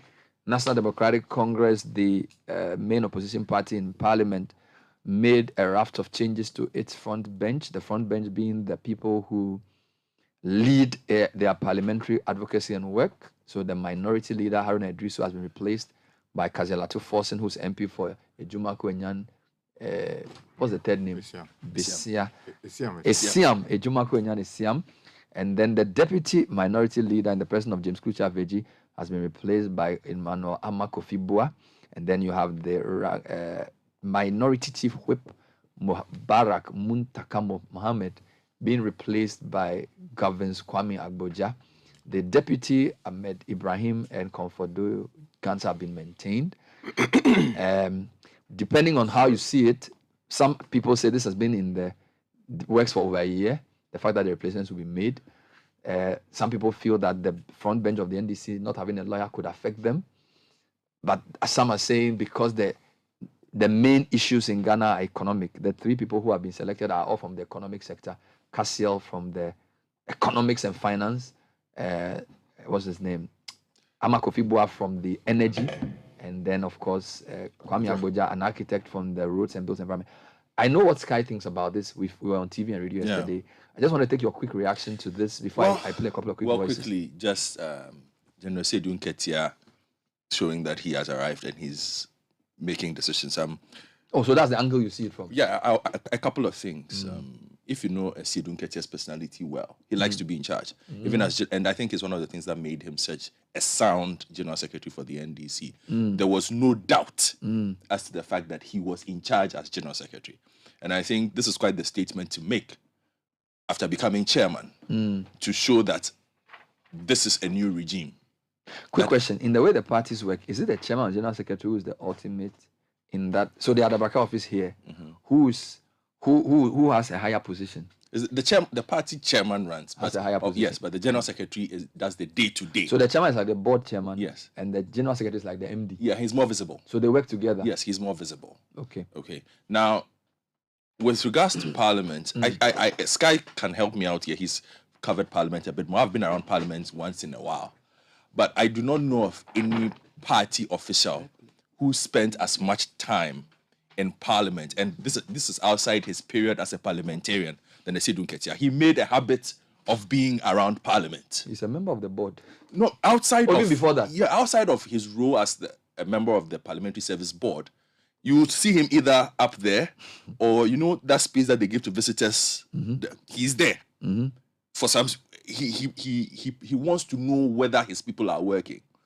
And if you followed the parliamentary trail for a while, you would also know that he has not been happy with some of the things that have happened. And I think the Herald newspaper alluded to that this morning. Now, somebody might say, it is hearsay, but I was witness to one of those incidents. Coincidentally, the day the Appointments Committee report was supposed to come out, I was in Parliament for a meeting. The recent one? The recent one, yes. I was in Parliament for a meeting. I was in a particular office, which is very close to these things. And just before there were these meetings before the report was supposed to be made public. And there had been all kinds of whispers that people were not going to be passed and whatnot. And just before it happened, the minority leader, entered the office, followed by, at that time, Seydou Nketia, who had arrived. He wasn't there. Somebody called him that he had to come to Parliament. So he drove to Parliament. He went up with Okujeto Ablakwa. Sam George was in that retinue. I think Suhini. These are the... Yes, was in that group as well. Yes, to have a meeting. And when he left, his disposition was one of somebody who was not very happy with what had just happened there. And I was sitting there. This was prior to the approval of, was it the finance minister? Yes, during that batch. I was sitting in a chair right there when he left. Invisibly. Yeah, it just went down towards where the clinic is, I think. Was it the fire service? So your perception is that there was some... They have disagreed on significant issues. The parliamentary leadership and the party? Yes. Not the party. The party executive, led by General Mosquito wanted certain things done in a certain way. And he felt that he did not get that from this leadership. And once he was in charge, he would prefer things to be done in a certain way in Parliament. So I am not too surprised that this has happened. Now, the second point for me also, I look at it from the election perspective, and they talk about it in their in the letter announcing the changes that, of course, at the forefront is the fact that one can talk about economics, the other one can talk about energy, the other one can talk about the built environment, infrastructure. But what is also not to be missed is the fact that Kesel is a central region MP. It's a region that the NDC is trying very hard to convince. They have potentially a running mate from the region. It didn't work in the last election. Potentially they could return that same candidate. But then they've added the minority leadership. Now somebody might say, what does this mean for an area? People take these things seriously. Ask why Tamale South constituents are complaining up there. Because it does mean something for them. Okay, if you would recall when the first Mahama batch of ministers, Haruna Iddrisu was amongst the last batch of ministers to be named. There were protests for a week in his constituency as to why he had not been named a minister at the time. Okay, so Ato Forsen comes from the central region. Obviously, we will not miss that. Ama Kofi-Boa comes from Elembele. That's Western. That's another region. So you are seeing also the regional representativeness of the face of a political party as part considering of the what lies ahead, considering the nature of the current election. Now, if you look at who he's replacing, for instance, Kessel is replacing a Northern Regional Minister, a Northern Regional MP. Yes, Tamale South. Tamale South. What is the strength of the NDC in that area as compared to their strength in the Central region now? Central is more tenuous. At the moment. Central is very... In fact, you win some, you lose some. Central has always switched. Exactly. So there's a very big case to be made. To the Central region that we are thinking of you. What is the strength of the party in the Western region? Will Cathedral be the most prominent of the Central region NDC MPs? If you looked at the Central region, we have Rickett Hagan from for NDC. By virtue of the position he has now, yes. I'm talking proud to the position. Even then, yes. Easily. Yeah. So he's the most, probably the most successful. Okay. Yes. Okay. Okay, you were saying on the NDC because my mind was playing games with me because then there's a John Markin, but he's on the NDC side. So on the NDC side, you're saying there is that. Okay. Now, if you take Ama Kofi-Boa coming in, replaces Muntaka. Muntaka is an Ashanti region MP. Yes. The NDC knows its place in the Ashanti region. It's not going to change. Okay, so it's a loss that it can absorb. Strategically, it's not something. Yes, it's a numbers game. It's a loss it can absorb. They can take that kind of pressure. And if you look at even the dynamics of the Aswansis constituency now, what we are hearing from the bigger group, there's a lot happening there. Okay, there's a lot happening there. So Muntaka goes, and then there's a Volta MP who lost his position, but another one comes in as minority whip. Yeah. So the Volta one go, one come is still there. Oh, you understand? What do you think about the Western region in Kofi-Boa though? Is the Western region, and look, listeners, this is my analysis because there are many considerations. You can talk about personal issues, but the regional thing I didn't really avert my mind to. I didn't really think about the Western region as something. Okay, Kofi-Boa is also one of the main. And he's basically the man in the region.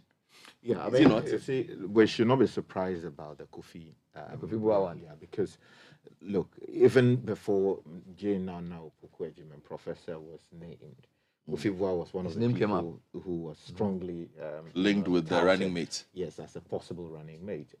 His influence in the region is tremendous.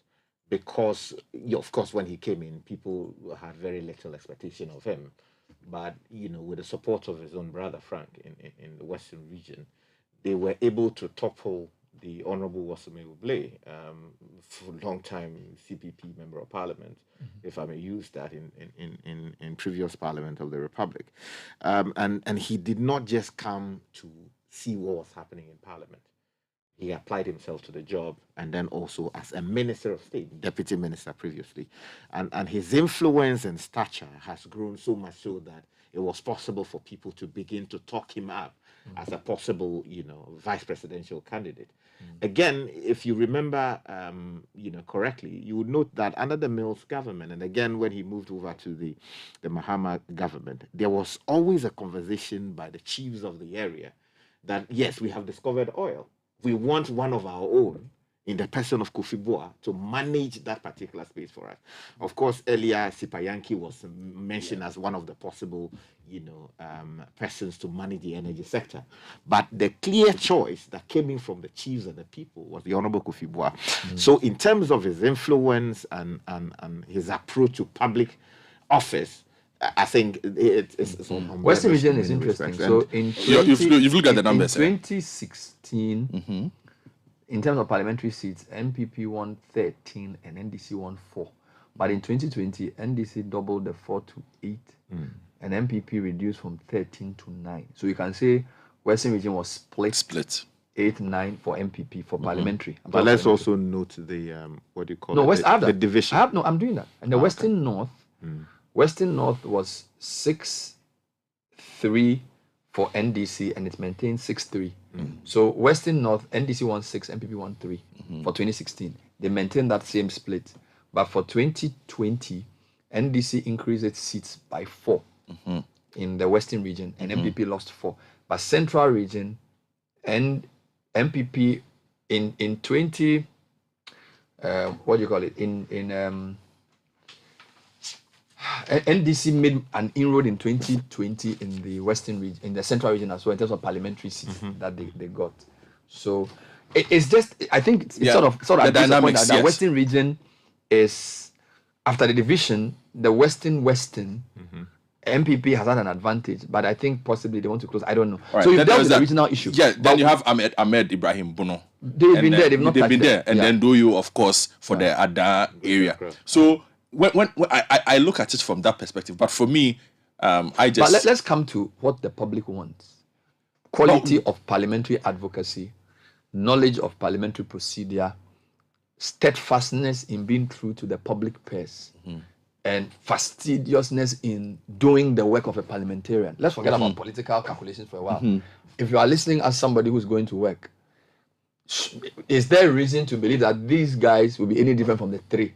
Right? So the 3 that have been brought in, do we know anything about their voting record or what they've stood for or what they believe? You know, again, in advanced countries, they can say, Mr. Kazelatu-Forsen, a moderate Democrat who has voted for VAT, but you know, they will give you about 6 or 7 things about him that will let you know what type of person he is. And it's also because it's principle, right? So they know that Cassiel, he will not vote for VAT, but he will support e-levy, as an example. So they may describe him in a certain way, and they'll say, if you look at the collective voting decision of these 3 guys, they've opted for a more hard line.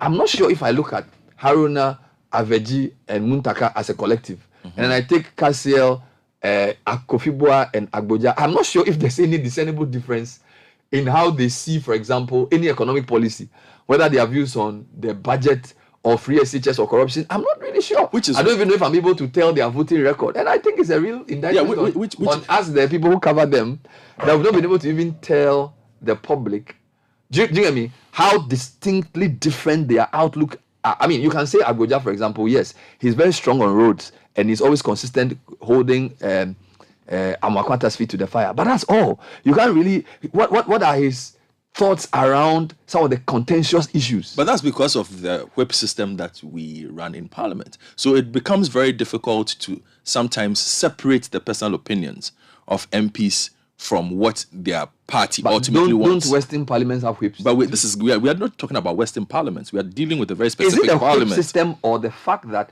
the people go there to represent their parties and not the people? Because if it's just a whip issue, every parliament has whips. It's more a question of either lack of personal conviction or the method of voting does not let us know the principled voting stance. It is our application of the whip system and how we have used it here. Basically, that is it.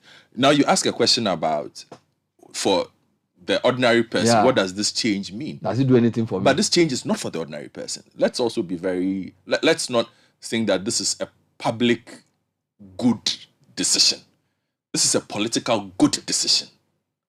Okay. We need to be able to separate. Where you separate what is in the public interest, what is in the party's interest. Party's interest. And if you look at this, when you do all the analysis, this is purely in the realms of what the party is looking to do. Because like you said, the thoughts of Kazelatu-Forsen on the economy are well known. And he has expressed them most of the time under Muntaka. They are not going to change because Muntaka is no longer there. He's going to express the same things. He's been saying the same things for 3 years. You spoke about the censure motion. Yeah. Here, Muntaka were the chief Haruna were the chief appellants. Yeah. In that particular case, the position of Honorable Amakofibo, I've interviewed on the big issue before on the energy sector and renegotiation of IPP deals and whatnot. They are not going to change. They are the same. Okay. These decisions were made purely. Now, if you look at the exchange for that, let's deal with this one-on-one. You spoke about yesterday in your analysis. Very big issue that we tend to forget. Muntaka and Speaker Bagbin. They don't get along. They don't. What has that got to do with the public? This is the NDC's minority chief whip who does not get along with the NDC's speaker. And they feel that it is not facilitating work for them in Parliament. They could get better results from some of the things that they want with that out of the way. So it's a political, in a strange way. That could be for the public. Because if you have a a front bench that doesn't get along with a speaker, it means that work will not get done quickly. So to the extent that, for example, if we have laws, there have been laws sitting on our table for years that have not been passed because the workload of parliament is a lot. And again, theoretically, if you have a parliamentary leadership that is in the good books of the speaker or that can collaborate with the speaker better, in a certain sense, you can say that favors the public. Do you get my point? Of course, that could work either way, it depends on what kind of thing they want to pass. But I want to believe that Speaker Bagbin was quite instrumental here as well, because, Kai, I do not imagine that a minority, for example, Speaker Bagbin becoming speaker was the one who would obviously nominate General Mosquito to be on the Parliamentary Services Board. Obviously, he may not necessarily be involved, as you said yesterday, in the day-to-day running of party issues, but I cannot imagine how they would make a decision like this and not talk to him. Of course. I mean, now, and what troubles me is that Dominic Ayine, and I just want to play that voice quickly, is alleging on Eyewitness News that the decision was non-democratic. I don't know what premise he's using. I don't want to just listen to him quickly, because his point to Sanda was that the decision was not democratic, and it was like Adabraka had just written to Parliament. It did not go through the various processes. Just listen briefly to see if we can then deal with that and the Bagbin angle. Okay. The absolute lack of consultation is deeply worrying. We are a democratic party. In fact, democracy is our middle name. The NDC is National Democratic Congress.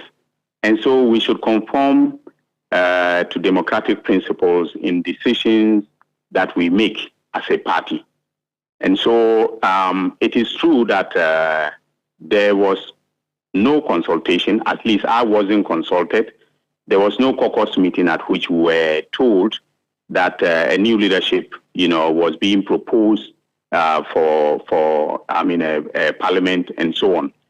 And I find it really, really deeply worrying. I remember in 2017 when we lost the election, the general election, and came back to Parliament, at one of the meetings with the party leadership, it was the then General Secretary, Mr. Asiru Nketia, who is now a national chairman, who came with a group of national executives and told us that they had proposed a list of leaders for the minority.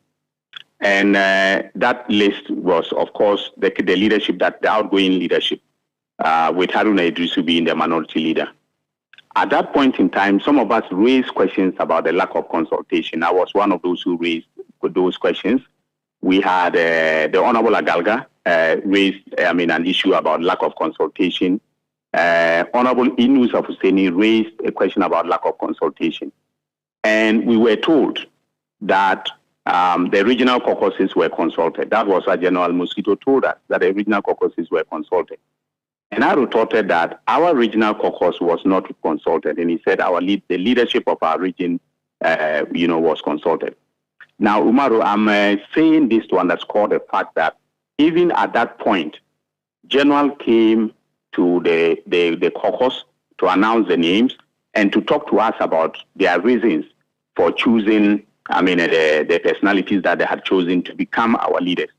There was a bit of dissent, but generally there was consensus that the leadership that had been chosen for us by the party was, was good enough, and they were going to do an effective job. But I remember distinctly that the Honorable Agalga said, we as members of Parliament reserve the right, to recall them if their performance fell below expectations. And that was, very, very well received by the rank and file of our caucus. And so I'm deeply worried about the fact that Adabraka can just send a letter to Mr. Speaker and say that he are the new leaders of the minority caucus, and then we have to take it hook, line, and sinker. So that was Dominic Ayine raising issues of consultation and the non-involvement of the MPs in this. And I think it goes back to your point about this is the party making a decision. Yeah. And maybe when we come back, we'll talk about historically whether this has been done like this or whether there's any template. But you can send your thoughts 054 998 6996. A number of MPs have spoken about this. Dominic Ayine not being the only person. We had Murtala Mohamed have both expressed some disquiet about this. So your comments are welcome. 054-998-6996. And if you're on the MPP side, what do you think? Does this make your work in Parliament easier? Or does this make your work in Parliament more difficult? Do you think your side also needs a reshuffle because NDC has changed their side? So this is, I'm asking this to political people and also for neutral observers. But let's get into the segment that's tech and social media trends. And it's brought to us by Vodafone. The Vodafone One Ghana promo is here. With just 1 Ghana cedis, you can have 20 minutes talk time to all other networks and 1 gig of data every day between 5 a.m. and 11:59 a.m. Simply dial star 530 hash to subscribe and enjoy longer conversations and browsing. The Vodafone One Ghana promo is the best value offer in town and is easy on your pocket. Save big when you subscribe to the One Ghana promo daily. Wake up to great value every morning with 1 Ghana cedis and get 1 gig from Vodafone. Segment is also brought to you by Cal Bank. Get free access to our short code service star 771 hash. Get access to CalNet and the Cal Bank app when you reactivate your Cal Bank account between now and end of the month. It's very easy. Visit any Cal Bank branch to activate or call 0800 500 500. Cal Bank, forward together. All right, so Godfred will give us the trends for the morning. Yes, Bernard, good morning. And Ghana, we know, the top trend on Twitter, Bernard, is Samini. Yeah, he and Sarko. Yeah, Samini and Sarko there. So they've been getting into it. Quite a few people have been going back and forth on that. Background to this is Sarko Dia's interview with Andy Dusty, where he was asked about Samini's tweet regarding him blue ticking him over a feature. And Sarko Dia's response has been trending. So a lot of people have been commenting on that. Also trending at number 2 is First Atlantic Bank. And you know why First Atlantic Bank is trending. At number 2 on social media. On social media, of course, the issue regarding Madame Adabla and Mr. Nimakun of First Atlantic Bank. It's generated a significant conversation about workplace relationships, about sexual harassment at the workplaces, about power dynamics. Lots of WhatsApp groups. And these are significant conversations to have. Mm-hmm. A lot of people. I'm happy that people are not just looking at the salacious parts of it, but are having proper introspection around workplace issues. So quite a few people are tweeting about this, and also the fact that it might be one of the rare cases where a suit like this has been filed in court. Sky, so the legal will be watching to see what happens. We'll be looking at what happens from that point. And then, of course, the past week has belonged to Oko Hoko Yeden and Oba Habe Yeden. I don't even understand how that's... Charlie, Ghanaians play the one I talk about. Charlie, what is Oko Habe Yeden? Yeah, so what is that? We are dealing with that. And then sometimes these things get said by parents who actually should know better. So your kid, a child goes and is abused, and instead of finding out what happened, you say, what took you there for you to get into that trouble in the first place? I think. So it's trending. Somebody says he's making T-shirts out of it. Somebody obviously wants to cash in. Haruna Idris is trending at number 6, obviously because he's been ousted as minority leader in Parliament. So quite a few. What are they saying about him though? There's this. I don't want to call it. There's like a certain reputation he has in politics, which I find very interesting, unique. It's almost like even though he's not a minister, there's always something about Haruna Idrisu that makes news, and it's not necessarily controversial. He's not like a controversial person for wrong reasons, but there's a certain aura and a certain like people. I think he cut his. I feel his political trajectory has been stellar, and he's seen as a gifted politician. So even if you're in a different party, you respect him, and you sort of do not underestimate him because he's very good at what he does. And we need people like that too. We need people who are good at politics in addition to being good at other things. I feel he has that aura, which is why this is such a big story. And a lot of split opinions on Twitter. Somebody says, for instance, political radical at Inketia to Ebenezer says, Bernard Avle has worked for the MPP. It's good that we have removed him.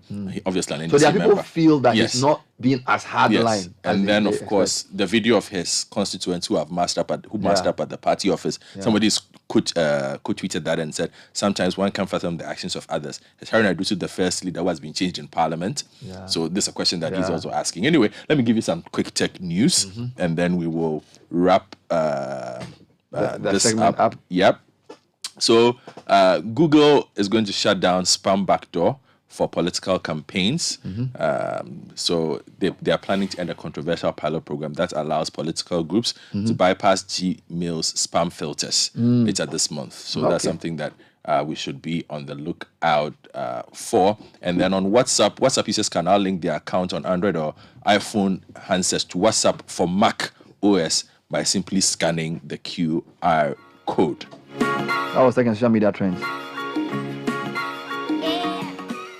Massa, make what make you go. We need to go to the bank first before we go and pay for the things. Time no day like that too. Relax. Everything there in my hand inside. Massa, we need to get the cash. Forget the cash. See, transfer, pack payment, pack. I dey use the Cowbank app. No stress. That's slow for me. I still forgo my bank. I don't have account for Cowbank. I say forget the cash. Even without an account at Cowbank, you can download the app, sign up, and connect your mobile money wallet or debit card. And pack, you can make your payments too. Hey, pa, I just signed up. Enjoy the convenience, safety, and freedom of the Cowbank app. Whether you have an account with Cowbank or not, all options are open to you, including scan to pay. Download the Cowbank app now. Forget the cash. Feel like I for just open account for Cowbank. On the app, no. Pa! Cowbank, forward together. Cowbank, forward.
What were the things you even said? A brothel, what again? So I've got 2 brothels, I've got a bar stop, I've got 2 churches, I've got like 9 pubs, and now on the street. No, just within my square area. Yeah, but a brothel is an illegal. Why do you live in some like New Times Square or something? A criminal activity. No, how do you accommodate all those things in one space? Yeah. Is it like a big square? If you know, how well do you know that's one exhibition? I know exhibition roundabout. I know Star of the Sea. So if the exhibition roundabout, you are using the back. Yes. Use the front, the road that takes you through to Accra, the main road. Yes. Now from that road, yes, it has become a haven for sex workers in the evening. Assemblies of God roundabout. No, just before the Assemblies of God. So you are using the main dance roundabout. Yes, use the junction before. You should use curb crawlers. Okay. Use whatever. All right. So curb crawlers. No, don't worry. I'll take the education. Okay. So curb crawlers. Yes. Where faculty, the old Timberland restaurant used to be, and faculty. It has been taken over. Yeah. So right now there's a woman who cooks Indomie for the curb crawlers and their assistants in the evening. She comes around 11 p.m. They are customers. If you get there from 9 p.m., there are cars parked all the way to Mr. Mensa. Okay. And then how many churches are in that same? My next door neighbor is a church. The church is small one. No. It started as a fellowship. This is a house. And it's a house that has occupants. So Does it have sound? They've rented out. This is a historic house. This is the house of Clute Robertson. Who is that?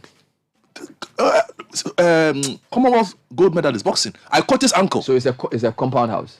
No, it's a dance. You know the Dansuman residential house. Which of the rooms is the church? They've turned what used to be the old garage and the accompanying compound. But tell them to into a church. just make it sound proof. It is an offense. Or they should lower their mic. It is a tent. No, it is an offense. They disturb every day. So they do all night. They do everything. Join them in the night. I don't want to join. No, they do everything. So that's one church. Which other church is there? Now, you see, that's why development is also a problem.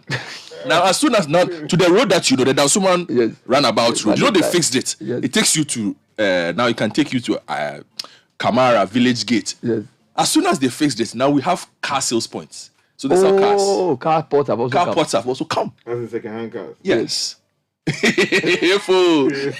On that side. On that side. So this is my junction. So I'm in the middle. But there's a bus stop at your junction too. Yes. So on my left is the curb crawlings. On my right is the carport.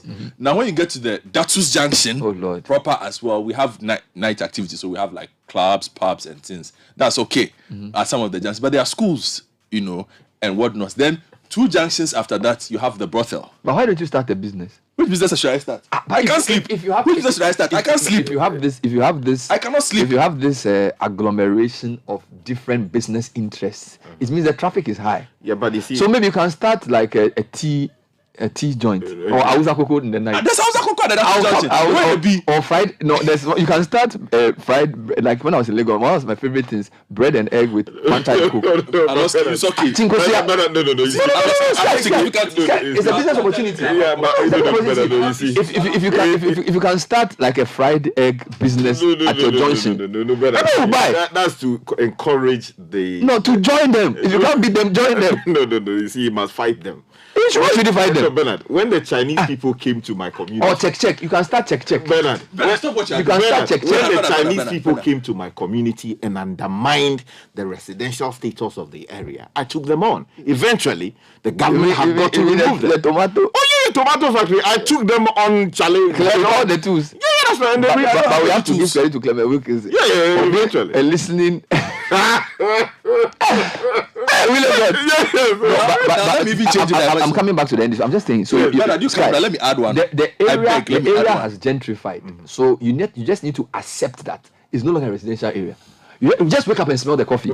You cannot do what you used to do 20 years ago. The area, all intents and purposes, is now not a residential area anymore. No, but Bernard, so rent it to a company to do some factory there and move to McCarthy Hill. No. Bernard, but why is McCarthy Hill still the way it is? Because they have money. And there's consultation. Yeah, because the landlords of McCarthy Hill are together. Your area is a much older area. Some of the landlords are old. They've sold it. That's the thing. So you see, this is the thing. Because local government doesn't work, if people who own property don't come together, chaos occurs. Because somebody can wake up and say, I'm going to convert my house to a church, and nobody cares. Now, if you are in McCarthy Hill or East Airport or those places where like all the landlords live around the same area, they come together and say, no, you're not going to do this. So it's more a question of the gentrification has already happened. Yeah, and George Bray cannot stop it. No. He can't. He is the person there to stop it. So what is George Bray supposed to do? Because all these things require approval at the level of the district assembly or the MCE and all of that. The filling station, it is their job EPO. to ensure that they police the process properly. Okay. And that is why they sit as a parliament, a local parliament at that level. The question is whether even at that level, the local people go in to even attend parliamentary. So you think that with the lost cause he has described, okay, the assembly is already complicit. It should actually interrogate. Right, the assembly is already complicit because if somebody is running a church, somebody is doing a bus stop like a trotro station, the trotro station, they go and collect money for trotro. So it's already been ratified by the assembly. You see, it is only the records that will state that. Yeah. So what Godfred has to do is to go and interrogate. He can make a right to information request to the assembly to state these matters and request what exactly the assembly did in respect of giving them a license. That's fair. The other problem is that nobody will join him. You see, that I'm saying all this to let's let you know why Ghanaians we don't progress much. What he's saying today, I'm sure if you move to 2 or 3 of the 4 of the land, also it's true. But if Godfred says let's do a signature campaign, they won't do. Let's go to court. They won't go. We are lazy citizens. All we want is for somebody to do the thing for us. Democracy doesn't survive when you are lazy as a citizen. If you want to enforce what is due you in terms of local governance, right?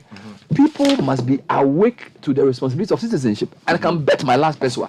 If you like, go to 10 houses and say we have a petition to Mr. Bray.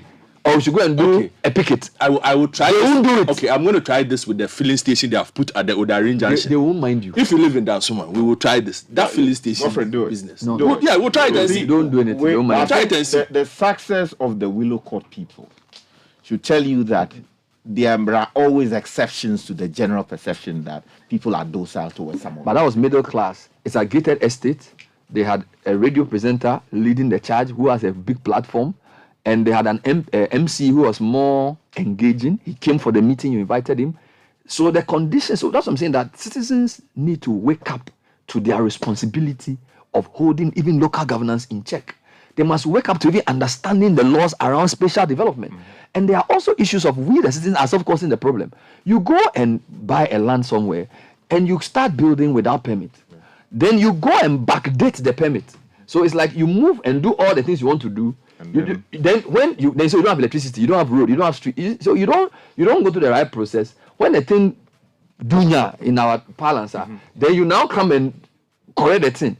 And I'm saying that that's also part of our problem, because think about it. Why are older areas better planned than new areas? I've never understood why Tema, Kaneshi, and Dansoman have straighter lines than Abekan La Paz, and then Bawe and Ablekuma and things. We are building in 2022. I went to visit somebody in Pokwasi and Manfro. You can drive through somebody's kitchen and enter the road. Pasa. Meanwhile, places that were built in the 60s and 70s, they were planned and better. So it's like the more we grow in the thing, the more we mess it up. Yes, sir. And you can't tell me that the local government people were better in the 60s. It's just the citizens have become laissez-faire. Quality of overall governance is poorer. Oh, Bernard, they were better. The local, maybe explain, because how do you have older communities having more effective? They were more professional. They were more deliberate. They were more mature, and they were more purposeful. Because back in the day, somebody who worked in the assembly knew exactly what they were about. Technicians in the assembly were very well trained. If you had an issue and you called the PWD, for instance, Public Works Department, everything will be sorted out in a professional manner. So when you say back in the day, is it like 70s day? 70s going backwards. Not 80s, 90s? No. 70s going backwards? Yes.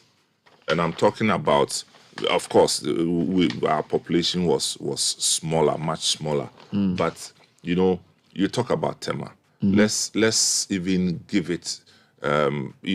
agree that Tema was specially planned as an industrial community.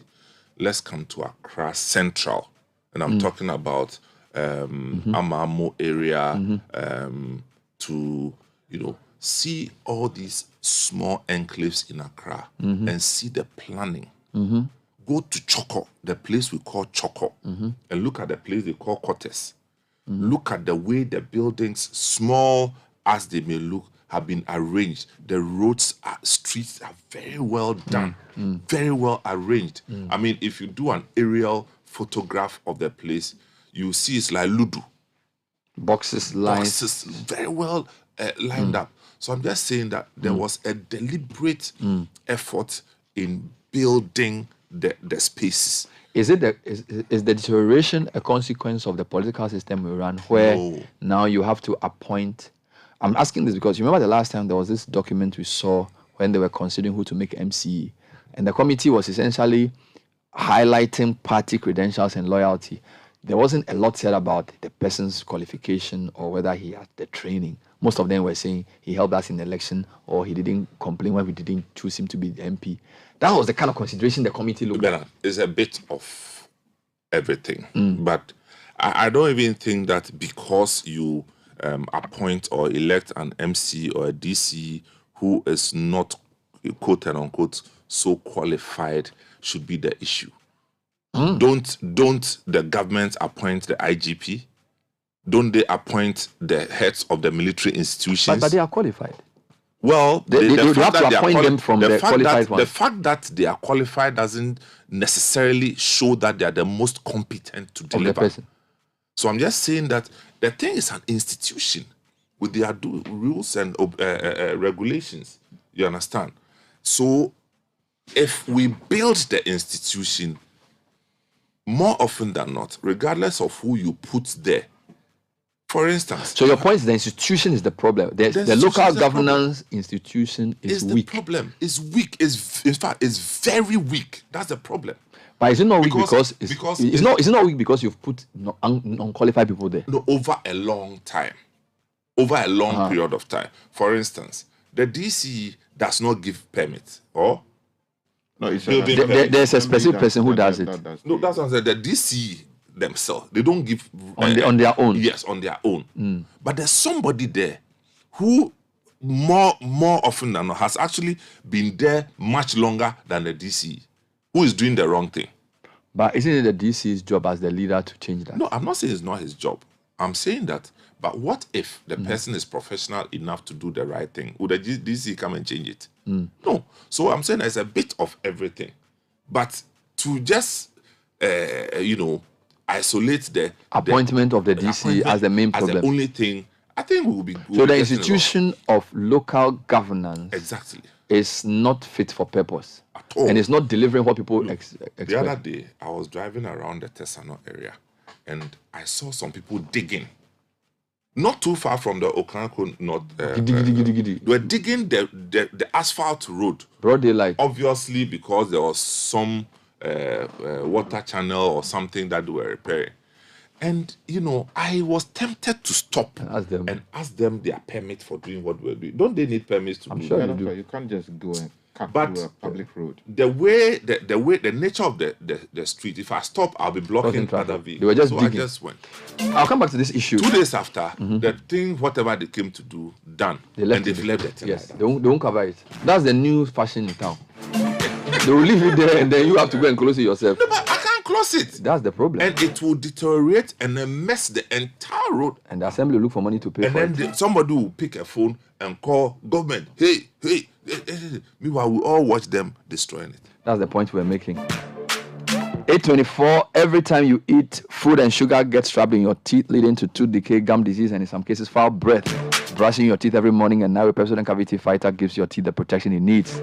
This prevents cavities and keeps your teeth strong and your mouth healthy. Pepsodent is recommended by the GDA, and there are 2 other highly effective variants of Pepsodent on the market. The Pepsodent Charcoal, made with a fine blend of activated charcoal and lemon essence. The Pepsodent Charcoal White gently polishes away tooth stains and naturally restores your bright smile. There's also the Pepsodent Herbal for our herbal lovers. Now, the herbal toothpaste formulated from carefully selected natural extracts and uniquely blended herbs releases, repairs, and protects gum tissues. Pepsodent, every smile matters. A global standard luxury wristwatch made right here in Ghana for that special someone with their name customized in it. Now that's what I call a timeless gift.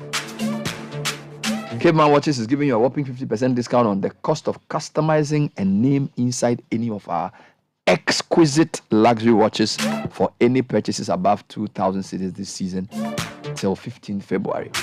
Visit Caveman Watches on all platforms. Better still, walk into their showrooms and factory on the Adjirigano Road, adjacent the new AstroTurf, to place an order or even join the making process of your own bespoke watch. Call Caveman on 055-751-6744. That's 055-751-6744, or visit cavemanwatches.com. Caveman Watches, be remembered.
Information for my show.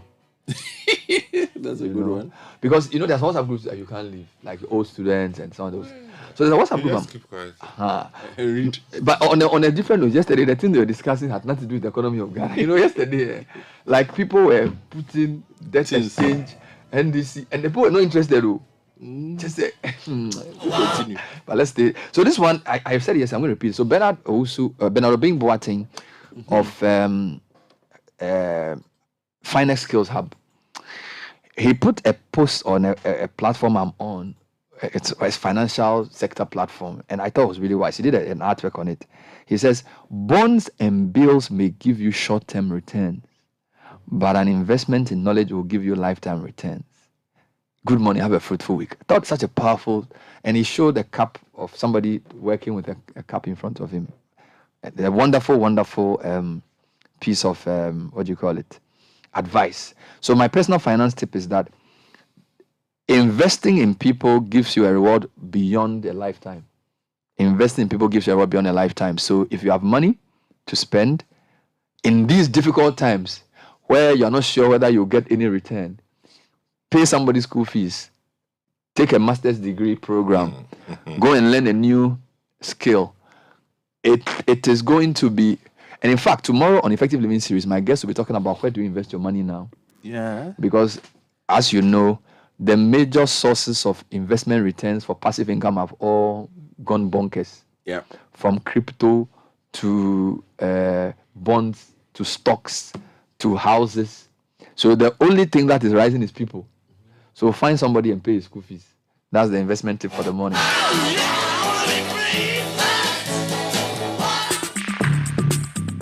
Join the conversation on the Citi Breakfast Show on Facebook at facebook.com/Citi97.3, Twitter at twitter.com/Citi973, and Instagram at instagram.com/Citi973 with the hashtag CitiCBS.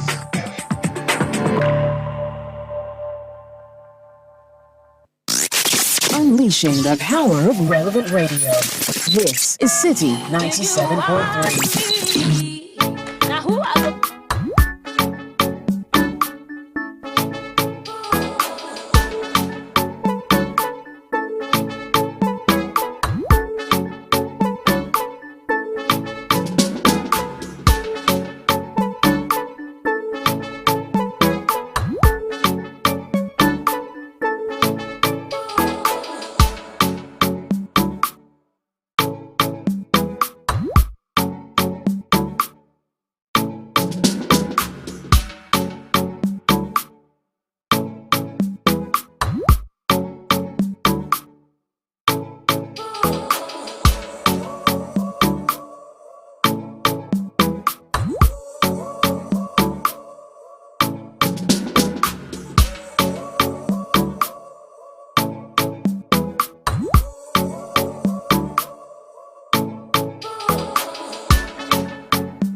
Someone who grew up in Dansman. I went to Dansman last stop just yesterday and got lost till I deployed Google Maps to find my way.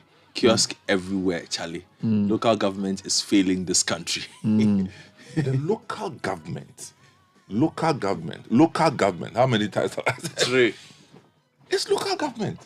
This one says, I share the same wall with a big church, and the kind of noise they make, I sometimes wonder if the service is for me or for those in the church. This is from your old barrier. Bernard, just across the road from Tema is Ashaiman. Isn't Ashaiman too an old community? It's all about planning, not about how old the community is. Right from Spintex sense, this one. Yes, the history around Ashaiman it's largely because of the building of Tema. You know, so you build a nice place, you need people to come and work. And what the hustlers normally would do is to go and camp somewhere. The same thing is happening at this. But if they are camping, if you don't move it, if they are camping somewhere, isn't there local government there? Can the local government even make the camping somewhere sensible? You see, so for instance, the one we normally call Sodom and Gomorrah, which is derogatory. It was also because there was war somewhere or there was trouble somewhere. People came to Accra. Of course, when they came, there was no place they could put them. Government and local government people decided, let's allow them here. Of course, they also got jobs in the juiciest parts of Accra. And then, boom. Yeah, but Sky, I'm not see this thing. Even if you are going to resettle people, the point we are making is about planning and effective local governance. Once you are going to put people in a place, who is going to manage that space? All right? If you don't have so I think his point about the institution of local government not being effective, I think it's a very important point, because even if you're going to move people to a new location, they will eat, they will do number one, they will do number two. You need to find a way to organize that thing. As soon as you let people do anything they want, and you see, if it starts without any regulation, it's very difficult to come in midway and say, I'm coming to regulate it. You see, so it was also good I raised the lady or the people in front of the African Union monument near Parliament House.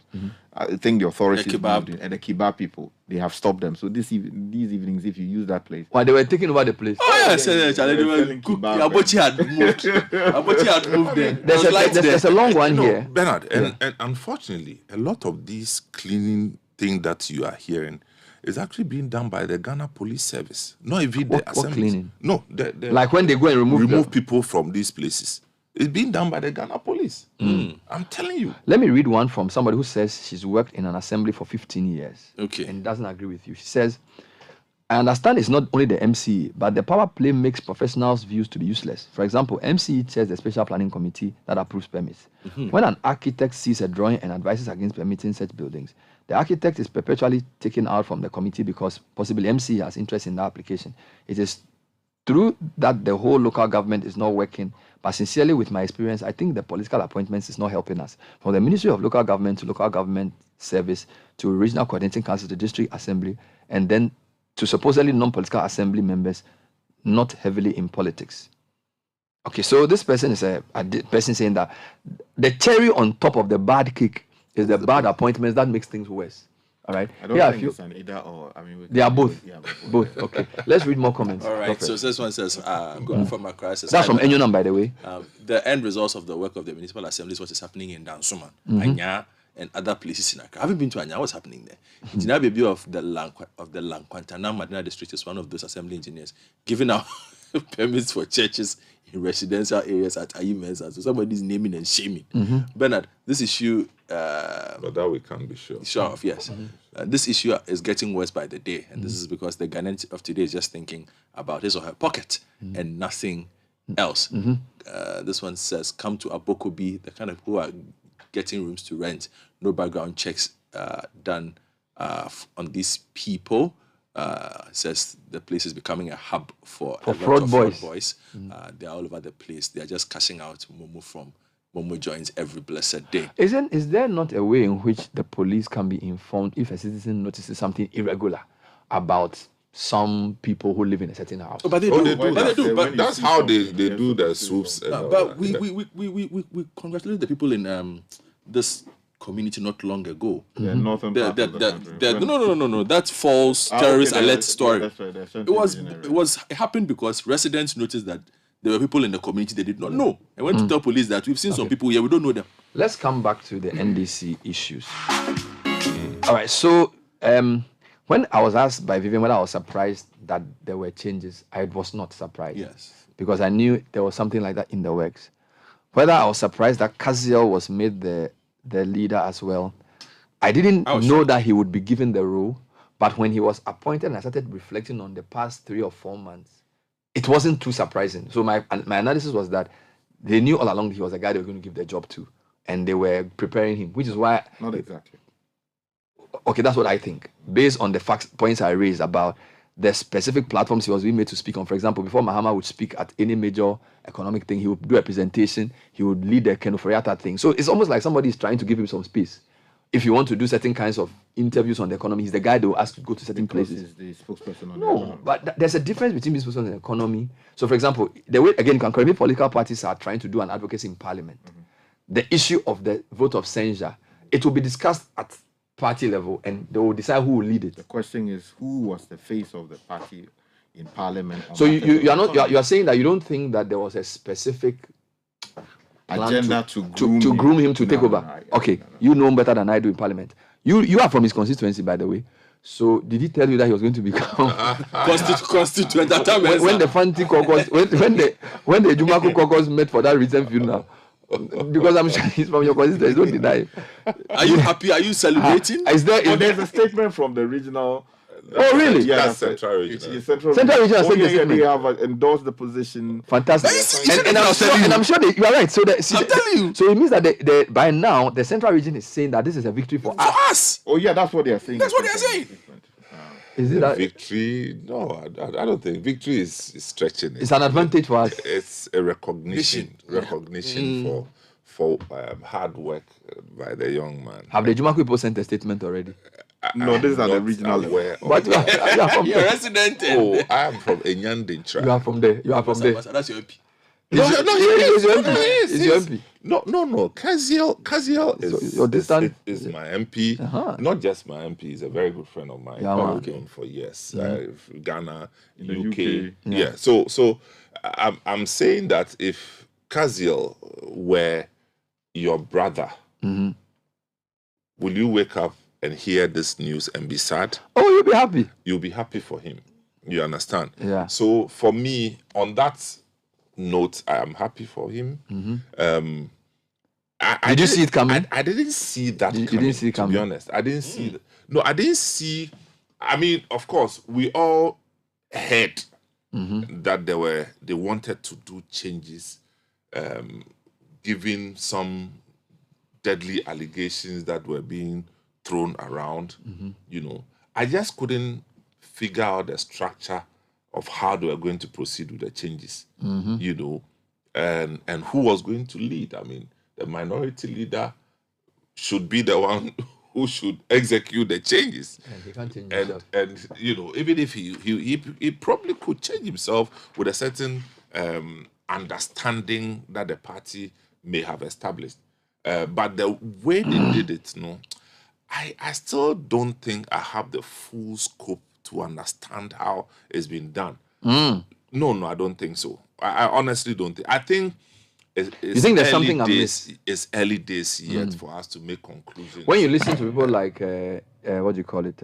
Mosquito. Not even Mosquito, like Ayine, Avoka, saying that the process could have been more transparent. It was not democratic. They felt that the minority team should have been consulted and that the party shouldn't just write a letter to appoint. And there have been a few MPs have come out. Does the party have the power to do that? Oh yes. Yeah. The party does. Then that's it. But you can have the power, but the way you exercise it can bring people along or divide the thing it. is that in this kind of thing, you can't satisfy everybody. So once it's illegal, what they've done is not illegal. If it's not illegal, then that's it. Yeah, but do you not think that for a party that wants, for not even for you can do it in a way that will make it more acceptable? But let's look at it academically, without emotions. Yes. And let's see whether it serves a better picture for the NDC today than before. In terms of new faces, their outlook for the energy, in parliament, new energy, representation, national representation, and everything. I'm looking at it in a more scientific manner. So it appears to be a breath of fresh air. There are new faces. It looks better than before.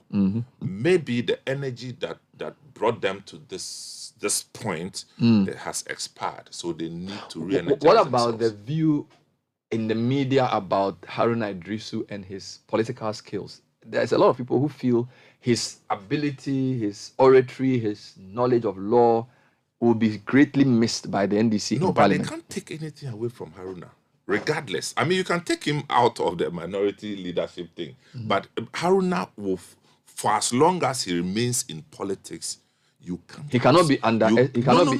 They can't play him out. If the plot is to silence him, then that's a wrong one. You don't think they can play him out? No.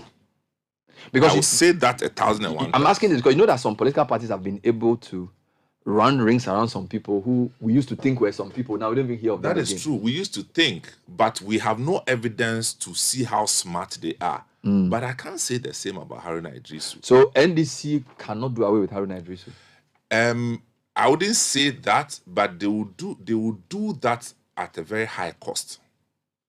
If they try to do that, it will come at a very high cost. Is that something? Do away is not about removing. Yeah. I'm just saying, like sidelining, silencing. Oh yes. Is that what you also think, having worked with him in parliament? Yeah, I mean, there's no two ways about it, and that is why, although there have always been discussions or plots to take him out, the question was always, what do you do with him? You know, what do you do with him? He's an MP. No, he is an MP. But you see, a person who's been in parliament since 2005, former national youth organizer, consummate politician, someone who knows the ins and outs of parliament, knows how to play ball with the other side and to get his people along, sometimes in a very controversial way. Yeah. And given his own following, his own constituency in Ghana, and his links to the international world, you cannot discard such a person just like that. Wow. But you see, sometimes you have people who are ruthless in leadership, who will say, let's do it and see what would happen. Let justice be done, though the heavens fall. Exactly. So, well, I'm not too sure whether it is justice. No, I'm using that. I'm borrowing McDonald's. As for Harry, so he's laughing. So it's a tricky. It is a very tricky call. It's a very tricky call because, as I said yesterday, he was always the constant in there, the common denominator. We'll make changes, but we'll maintain him there. But over the last few days, I think there may have been some movement which gives some people the energy and the confidence that, look, let's do it and see what happens.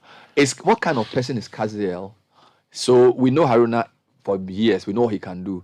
Cathedral is sort of emerging on the public front. He's very good with the economics, but it's now... I mean, look, let's not take away from Cathedral. He's been doing this thing... This is fourth term, eh? Yes. He's doing his fourth term. It's not a small boy. This is 12 years. Yes, he's been doing this thing. And for a young man who's been doing this thing, this is fourth term. Yeah. That's a lot of experience. He may not have had the same platform than the likes of Haruna Idrisu may have had. Okay, and I'm not by that even equating him to Haruna. Haruna is a different character, different status.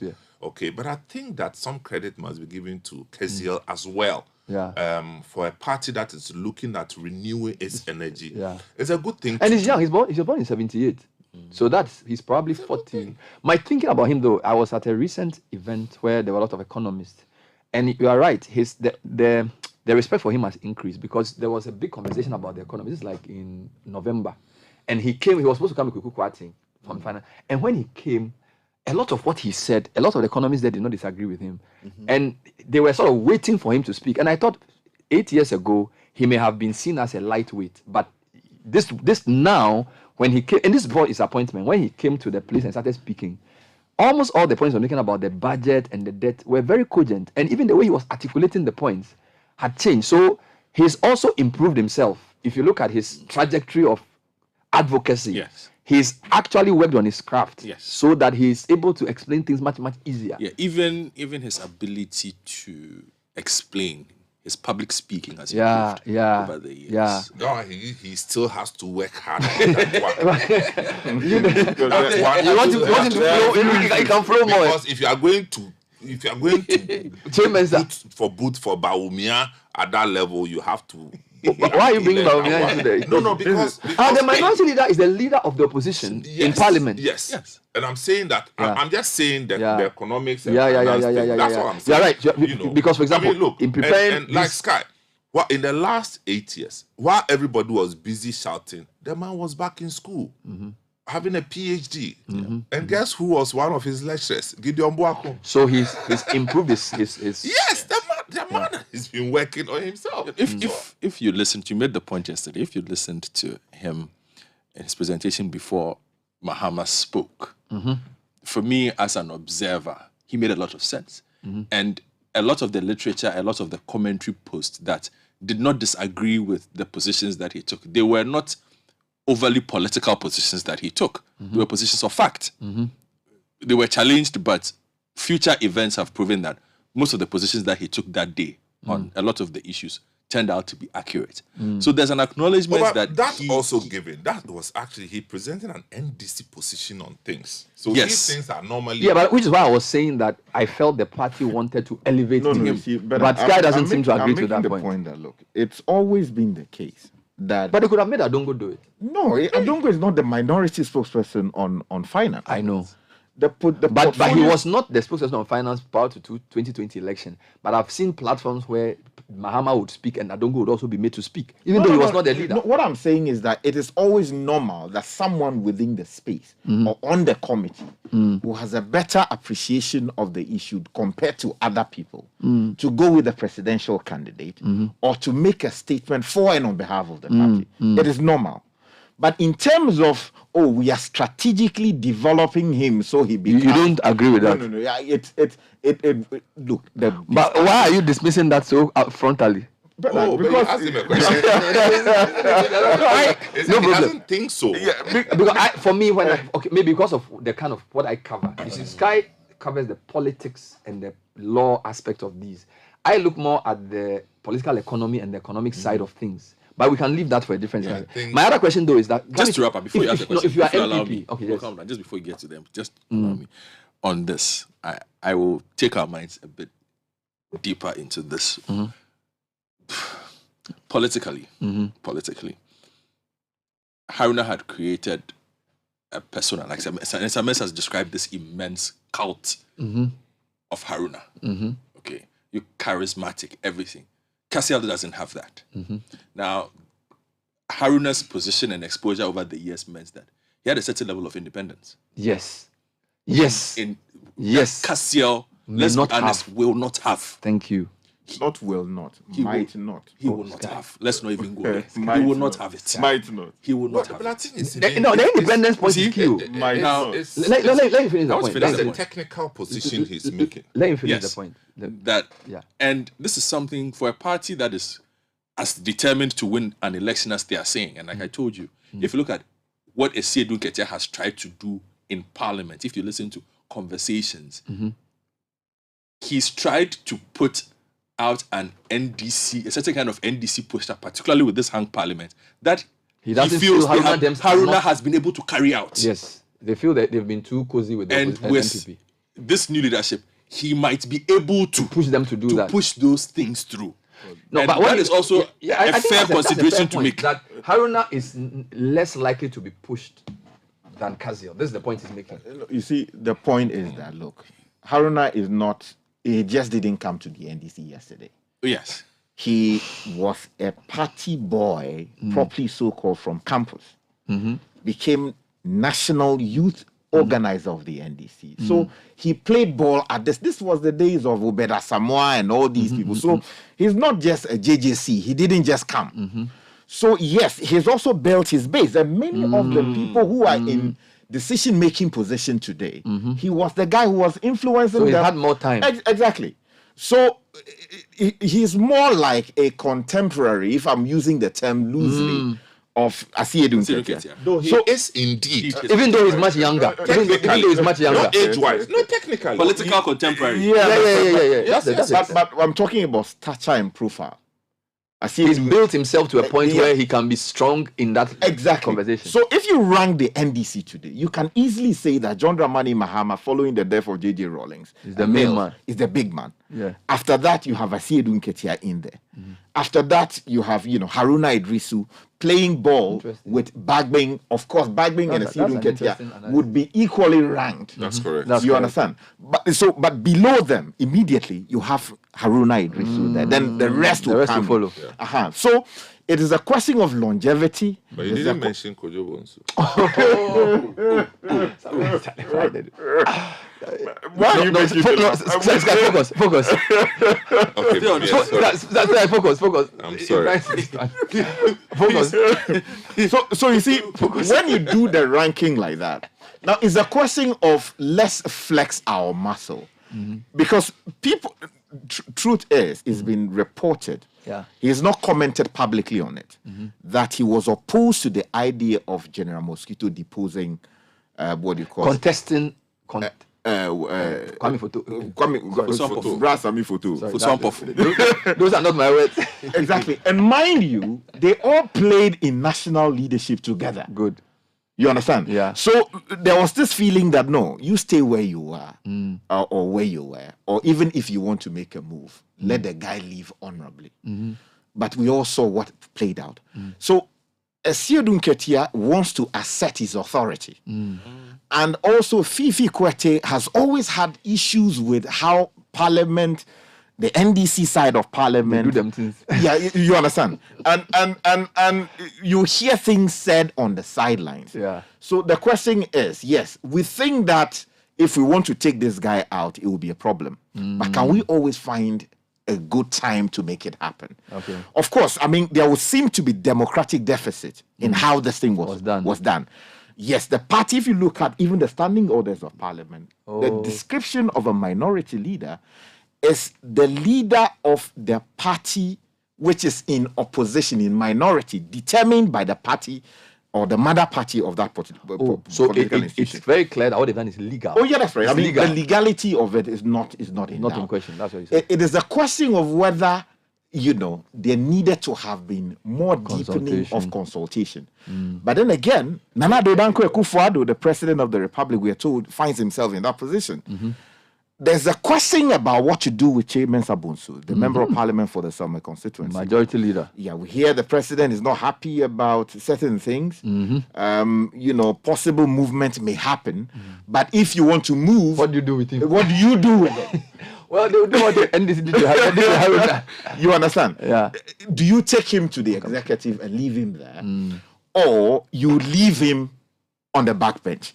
The history around leadership when Bagwin was removed. We saw the storm that he created. 3 wise men. The NDC didn't know peace until they returned him to the front line. I tell you. and I can give some other examples. So the question is, yes, we know that there will be an MPP reshuffle on the front bench. The question is, when? Now the NDC has made a move. It would seem that the NPP side will take a cue from that and then also reshuffle. You think so? I mean, it's just a question of when. So you are telling me on authority that we should expect an MPP announcement soon? Oh yeah. I mean, it's just. I'm coming back. No, we actually thought that was going to come much earlier. Yeah. Do we know if this is the whole front bench or just the leader? There's for the MPP. Yes, it will be the whole front bench. The whole front bench. They are clearing the whole front. Yeah, not clear. They are reshuffling. Yeah. Because thing is, if you remove him, Marking is going to take over anyway. But that means you've maintained Marking. No, you haven't. You've elevated. So it's still a new. Yes. Because the reason I'm saying, because usually when you interview Marking, he seems very interested in Parliament. He's never been really interested. He's not interested in minister. He doesn't need your. He wants to be anything. He wants to do Parliament and Ghana water. And the thing is that another thing is that the commentary around this whole thing limits the strategy to a Parliament issue. Okay. I don't think so. It's beyond. It's way beyond Parliament. And I think what the NDC in the longer term is trying to do is to give a better outlook of the party as being the way the party representative. looks. Yes. Okay. And but that's the point I made. If Cathedral is now the leader of the party, in the way Sky described, and is from Central Region, you think the Central Region people will not be proud? That's what. So the political calculation is also much stronger than just the maneuverings in Parliament. It can't be limited to Parliament alone. It's a way of gaining thrust into the southern part of the country, outside of the Western guy also then very much so, because of course, why would you take Cathedral Central and take another person next door? Western, because they want to make a case into it and take ownership, and that's how I see it. You see, so General Mosquito obviously knows what he's doing. Well, you see, on the face of it, time will tell. The point is, it should not be reduced to General Mosquito knowing what he wants to do or what he is doing, because it is a political party. Many people have subsumed their interest under that of the bigger umbrella to say that, okay, we are part of this group. So there's always the need for deepening of consultation around some of these issues. Of course, I mean, it was always going to be a controversial issue. It's always been known that some people don't want Haruna there. It's always been the case that they accuse him of not supporting one person or the other. But you see, people must agree at a certain place to say that, look, this is where we are going. It is possible to work together even when we disagree. I mean, Honorable Bagwin, when he was then outside, he was critical of President John Dramani Mahama. He said that he was not being given access and all of that. People thought that there was an attempt to destroy Honorable Bagwin, but also because he's been able to build his own constituency, they couldn't destroy him. Today, he's the Speaker of Parliament. So you predict that the way Bagwin has endured in the NDC, Haruna would endure. Despite all the things, Haruna will have the same trajectory. So in the next 10 years, he will still be one of the most important people in the NDC. But I also am careful to think that this is necessarily a vote of no confidence about Haruna as a person. It could be more strategic. Okay. I think I want to give them that credit that there's something underneath that we don't know. You know. But if it's to bring Haruna down, then that would be unfortunate. That would be unfortunate. You know, and I don't think that is what they intend doing. Right now, at that level, it's a very difficult decision to take.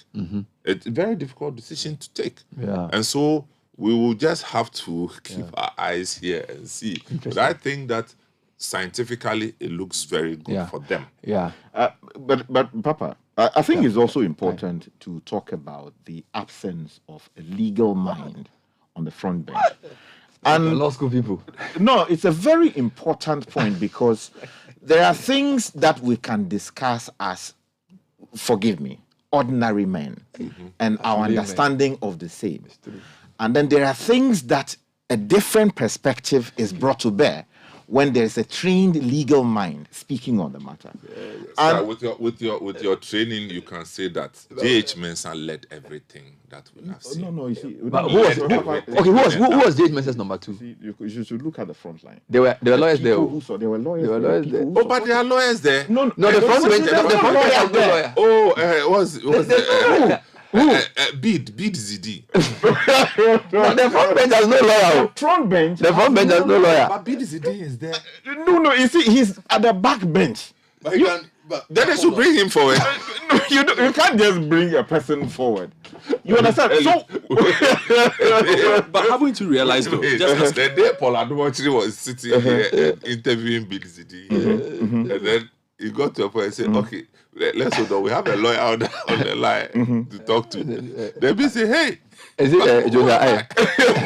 Who am I?" I'm not a lawyer. So Sky, your point is that lack of a lawyer as part of the 5 could affect them. Oh yeah, surely. I mean, it will. The reason is that of all the strengths that Honorable Osei Mensah Bonsu has as a person, his oratory, his understanding of parliamentary, his blair, you know, what he brings to bear. Yeah, man. There's always a deficit. No. There's always no, but in that regard, I side with Sky because I've been in rooms where comments have been made that he is more an orator than a lawyer of strong procedure. And these were positions espoused by lawyers. So finish your point. It's a choice of the party that they want him to do so and so. Time is which up. the lawyers, I'm just saying, I want lawyers cannot do anyway. Sky, finish your point. No, it's not that the lawyers cannot do it. Yes. It's a question of what have you built as a person as to give you a certain stature so that the party will say that regardless of the possibility of competence elsewhere, we think that you should be the person. On the basis of what you said, then these two people are right in saying that they were doing political calculation and not because there are strong lawyers. For example, you have Dominic Ayine, you have Mahama Yariga, you have the guy from James Agalga. But maybe because of the point about the political, the geographical mix-up, that geographical mix-up meant that they preferred non-lawyers because a lot of the strong lawyers are from the north, and they didn't necessarily want to have a northern overload. And what if there's no elected lawyer in the caucus? They didn't go looking for lawyers. If they went to a Jumako and noticed that Kazia was a lawyer, they would have picked him. But it's not economics. No, wait. What I'm saying is that they went looking for people who will solve their problems first. Which is identifying Central region. First. Let's go to Central. Let's go to Western. Let's continue Who on do you what the think papers will are fit saying the tomorrow. profile? Let's continue. Then if you fit the profile, then before they'll come and see your CV. You see, at the end of every discussion in any good platform where decisions are to be taken, What does the law say? the final question that is always asked is, what does the law say? And on this show, the law says we have to end the discussion.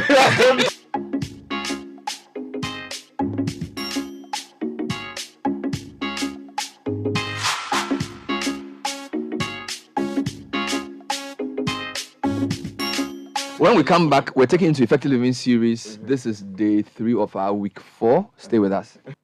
This is the Citi Breakfast Show, the city's biggest conversation. Freight forwarding just got easier. Say goodbye to the days of excuses and disappointments with Hallmark Freight and Logistics Ghana Limited. Our attention to detail prevents customers from ever having to pay demurrage. Our quality and cost-effective services include ocean freight, air freight, customs clearance, logistics, warehousing, project cargo, ex-works, haulage, break bulk, and courier services. Trust us to get your goods from any part of the world delivered to you at your convenience. Have your air freight delivered in less than 24 hours. Sea freight in less than 48 hours and land freight in just 4 hours. Visit our offices on the 4th floor of Allied Heights, Abelempe, or Cargo Village Airport. Call us today on 0302-915-335 or 0501-471-599 or visit our website hallmarkfreightgh.org. Hallmark Freight and Logistics, your trusted and reliable partner. Bet365 is now officially available in Ghana. My G, if you love sports, there's no better way to get a piece of the action. Build your own personalized bet with Bet Builder and select from popular markets on the biggest sports. You fit make multiple selections within a single match. For example, in football, you can choose first goal scorer and both teams to score to create your bet. Charlie, visit the official site at bet365.com.gh. Over 18s only. Terms and conditions apply. Please gamble responsibly. Power and performance. That's what you get in every So Clean concentrated detergent pack. Power and performance. The essence of Paris Saint-Germain. With the concentration of powerhouse players, Marquinhos, Marco Verratti, Presnel Kimpembe, Neymar Jr. and Lionel Messi. The partnership of concentrated power now forged. So Clean, the official regional partner of Paris Saint-Germain.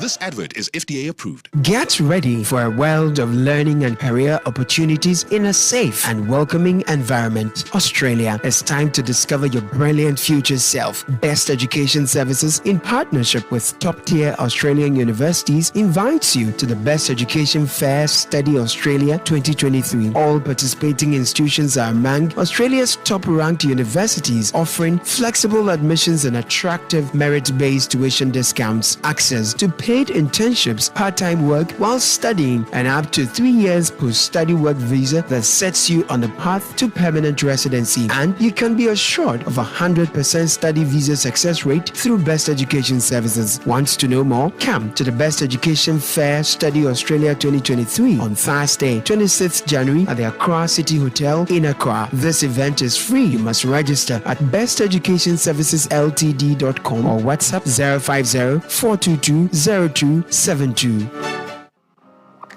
Okay, taste this. Sure love, mucho love. It's good to try something new every day. 88, 89, 10 more push-ups, guys. Mommy, I'm tired. It's good to stay strong together. It's good when Mommy's resting. You get the rest you need because your family has got you. Hey, Daddy, so all this food for you and me.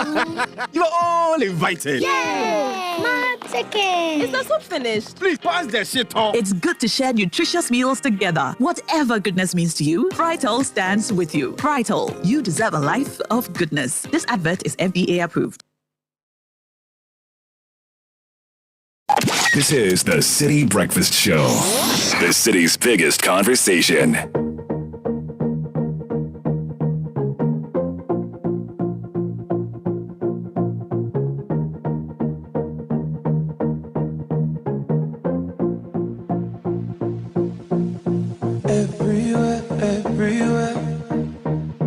Everywhere I go, everywhere that I've been, the only thing I see is beautiful people. Welcome to another edition of the Effective Living series, which is coming to you on Citi FM and Citi TV. The series are aimed at equipping you for your 2023 starter pack.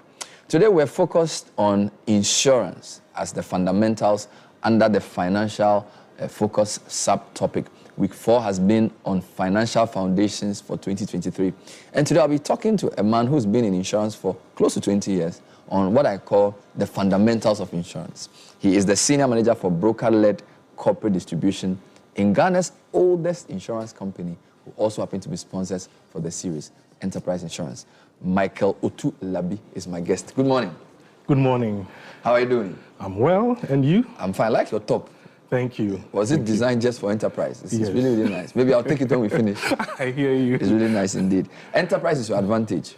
Yes. Fantastic. So you are the senior manager for broker-led corporate distribution. What does that mean? Okay, so for insurance businesses, we have channels through which insurance is sold. And one of the key channels is the broker channel, where we have intermediaries called brokers. These are companies which are duly licensed by the regulator and National Insurance Commission to sell insurance in partnership with insurance companies. So they sell the products of the various insurance companies. So some insurance sales come from brokers? Yes. As against what? agents, and then direct. All right. So a broker can then match supply to demand. Brilliant. So let's talk about insurance and financial protection. I mean, what does that mean? Okay, so financial protection means having some financial arrangements in place, which is able to cushion you or to help you should the unfortunate event happen. Okay. So you may have a house, the house can be caught up in fire, or there can be a flood which can destroy the house. If you have some financial arrangement in place in terms of insurance, it can give you protection against the loss you suffer because of a certain unfortunate event. It could be loss of job, it could be critical illness, it could be death, it could be injury, it could be anything unforeseen that can really hit you so bad that you may not be able to survive without having in place those financial arrangements. So apart from insurance, you can also have some investments and then some savings. But particularly key for financial protection is insurance. Yes. So it sounds like insurance is the one that guarantees some protection when unexpected things happen. Yes, because even if you have investment, you may never know the extent to which the financial implication could be, and your investment may not be able to sort you out. I see. Later on, we'll talk about the various things that are insurable. Right. What you can insure against and what you can't insure against. But what is the starting point in attaining financial security? Okay, so before I go to that, let me also say something a little about insurance and what insurance means generally. Okay. It is an agreement, in which one party, in exchange for a fee, agrees to reimburse the other party. So the party that agrees to reimburse is the insurance company. The one who is being reimbursed is the client or the insured. The fee is the premium. All right. And generally, there are two main types of insurances. You have life insurance, which is more of long-term in nature, and then you have non-life, which is generally referred to as general business. These are short-term also in nature. Those two main aspects of insurance. Under general, you have things like motor insurance, marine insurance. Marine. Yes. So in Ghana, which is the commonest type of insurance in Ghana? These days, the most common is a motor insurance because by law you are required to insure your vehicle. So you can't use one. Yes. After that, you have what? There are several of them. Just from the top of your head, which are the common top 5 areas of insurance apart from life? I'm talking non-life now. So 5 fire insurance. Fire is also apart good. From motor, fire insurance, marine insurance. What's marine insurance? Marine insurance is goods that are transported by sea or even by air. That's why they talk of CIF.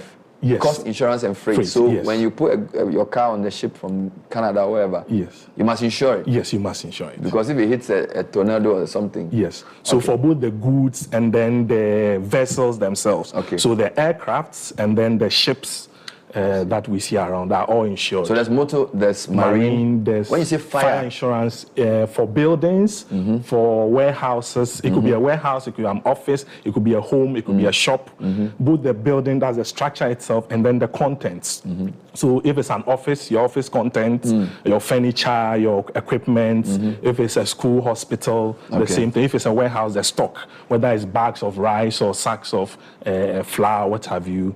All those can be insured under fire insurance. So that's fine. And what else? What other areas of insurance do we have? We have personal insurance. Personal? Yes, personal accident insurance. So taking insurance for your person. For yourself. So that in case you get injured or you die, or, God forbid, you have insurance coming in to pay some compensation, a benefit to you. So travel insurance is also common. So accident one is like, so assuming you're a worker and you have accident insurance, it means that is the insurance to cover your medical treatment or is to help you whilst you are not working to get some so money? there are aspects of it. If you go into the details, there's the medical benefits, there's a temporal benefit for temporal when you don't have opportunity to work, so you stay in the hospital temporal for a while. Indisposition. Yes, or where there's permanent disability or death. Okay. So medical, temporal, all those ones are in there. Permanent, death, all of that come into the personal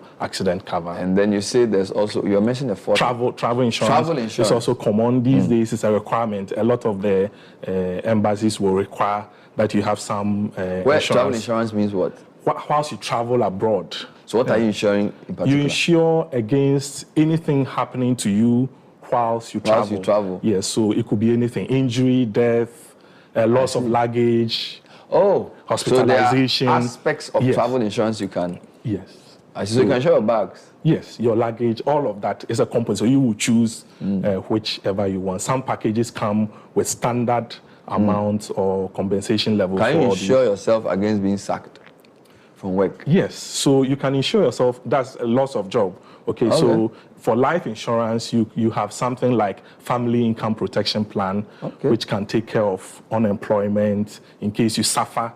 Even apart from loss of job, if you suffer some critical illness and as a result you're unable to work and all of that, the bills you have to pay because of all those things come into play. Can you insure your machines? So let's assume we are Citi FM, Citi TV, cameras, studio equipment. Your equipment. Can so insure like them? I mentioned, yes. You can insure all those equipment. Drones, if you use drones, you can insure all of those things. Yes. Wow. That's so it's a vast area. Very, very vast, Bernard.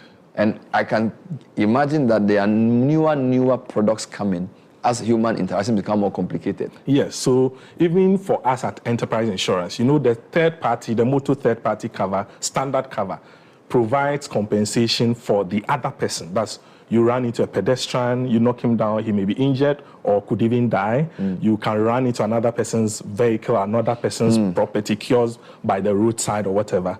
Those are compensated for under the standard motor third party. Wow. We have gone ahead to come up with what we call the third party amplified, where we say that for damage to your vehicle, we will provide compensation in terms of some minor damages into your windscreen, your side mirrors, and then some minor scratches to the vehicle. These are not covered under the standard motor third party. We'll come back to that. So let's talk about the starting point. Right. Because don't forget, this week our focus is on laying the right financial foundation. A couple of days ago, we had a guest who was talking about how to get out of debt. We've been talking about investment fundamentals, and today we want to see the role insurance plays in the financial equation. But before we come to the question, don't forget this is the Effective Living series. This is actually day 3 of week 4.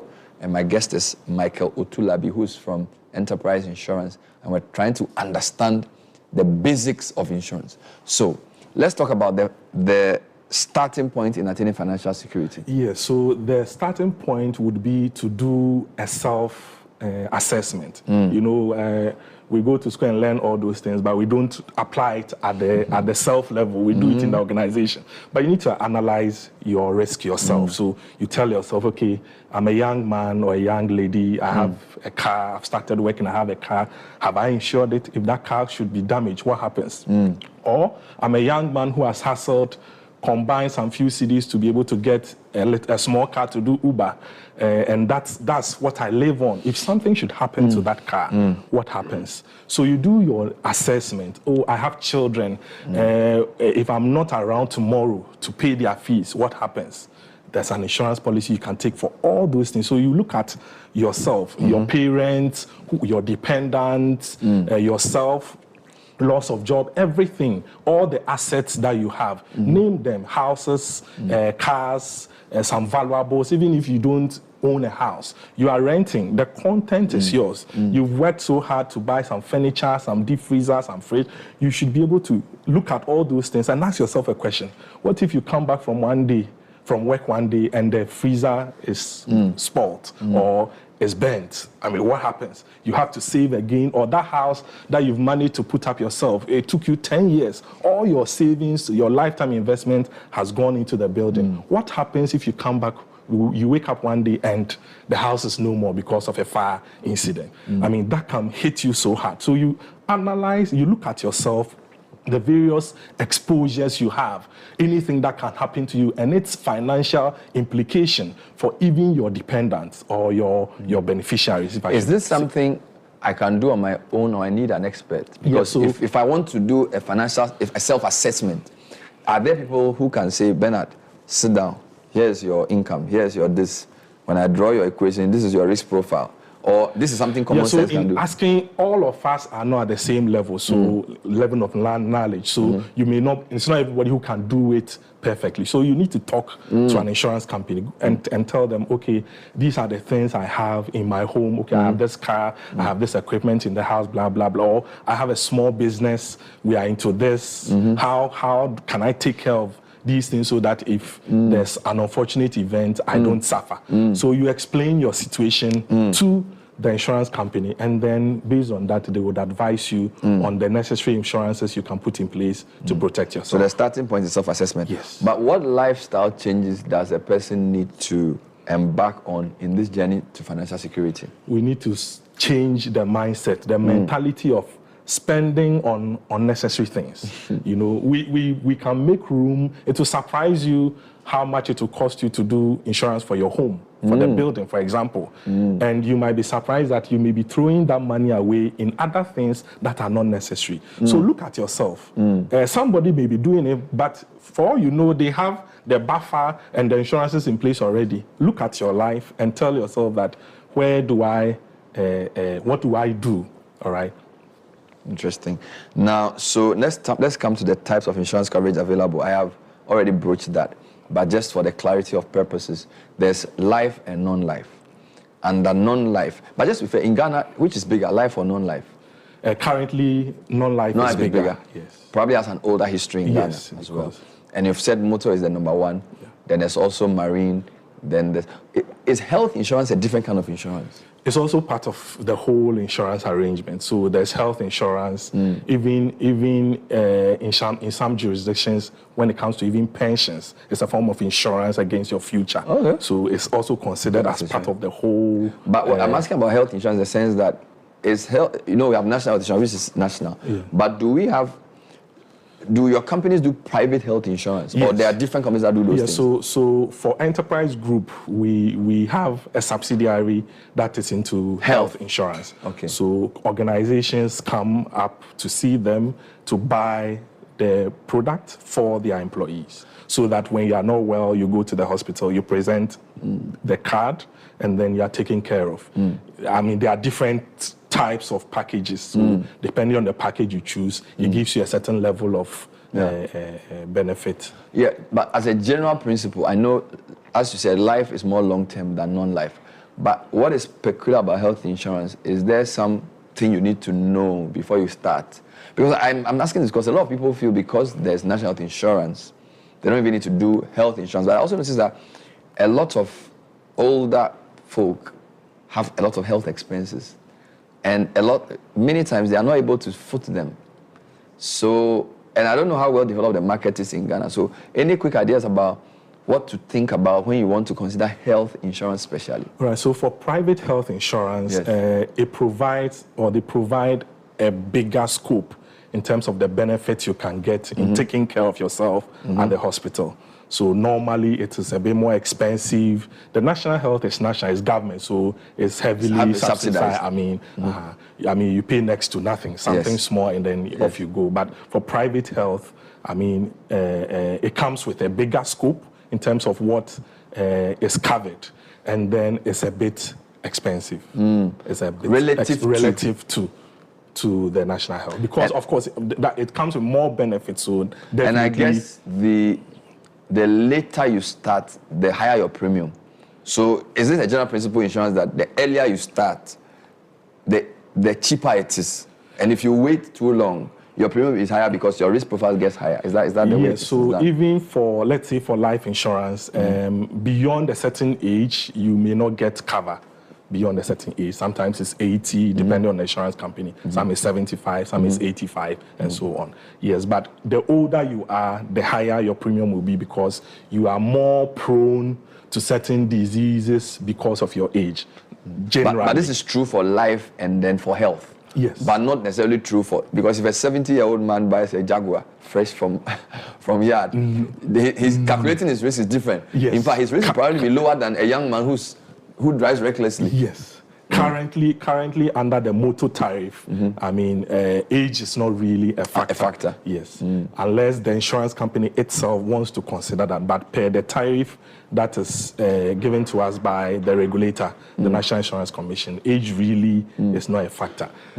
Company by company may want to consider that, but they have the right to do so. But because the tariff is the minimum we are supposed to charge, so we can do any additions here and there where we realize that a certain risk is more likely to occur. So we may tweak the premium. The word a bit. that you keep using inadvertently is risk. Yes. So you can't do insurance without risk. Yes. Right now, so the question is, as a customer or as a person who is to be insured, my objective is to reduce my risk profile. Yes. To make myself more attractive to you. So what are some of your general thoughts around risk and how individuals and companies can reduce their risk to make everybody happier? All right, so for risk, insurance is a risk transfer mechanism where you have a certain risk, you say you can't handle, so you give it to the insurance company and they charge you something, promising you that should something happen, they'll compensate you or reimburse you for a certain specified amount.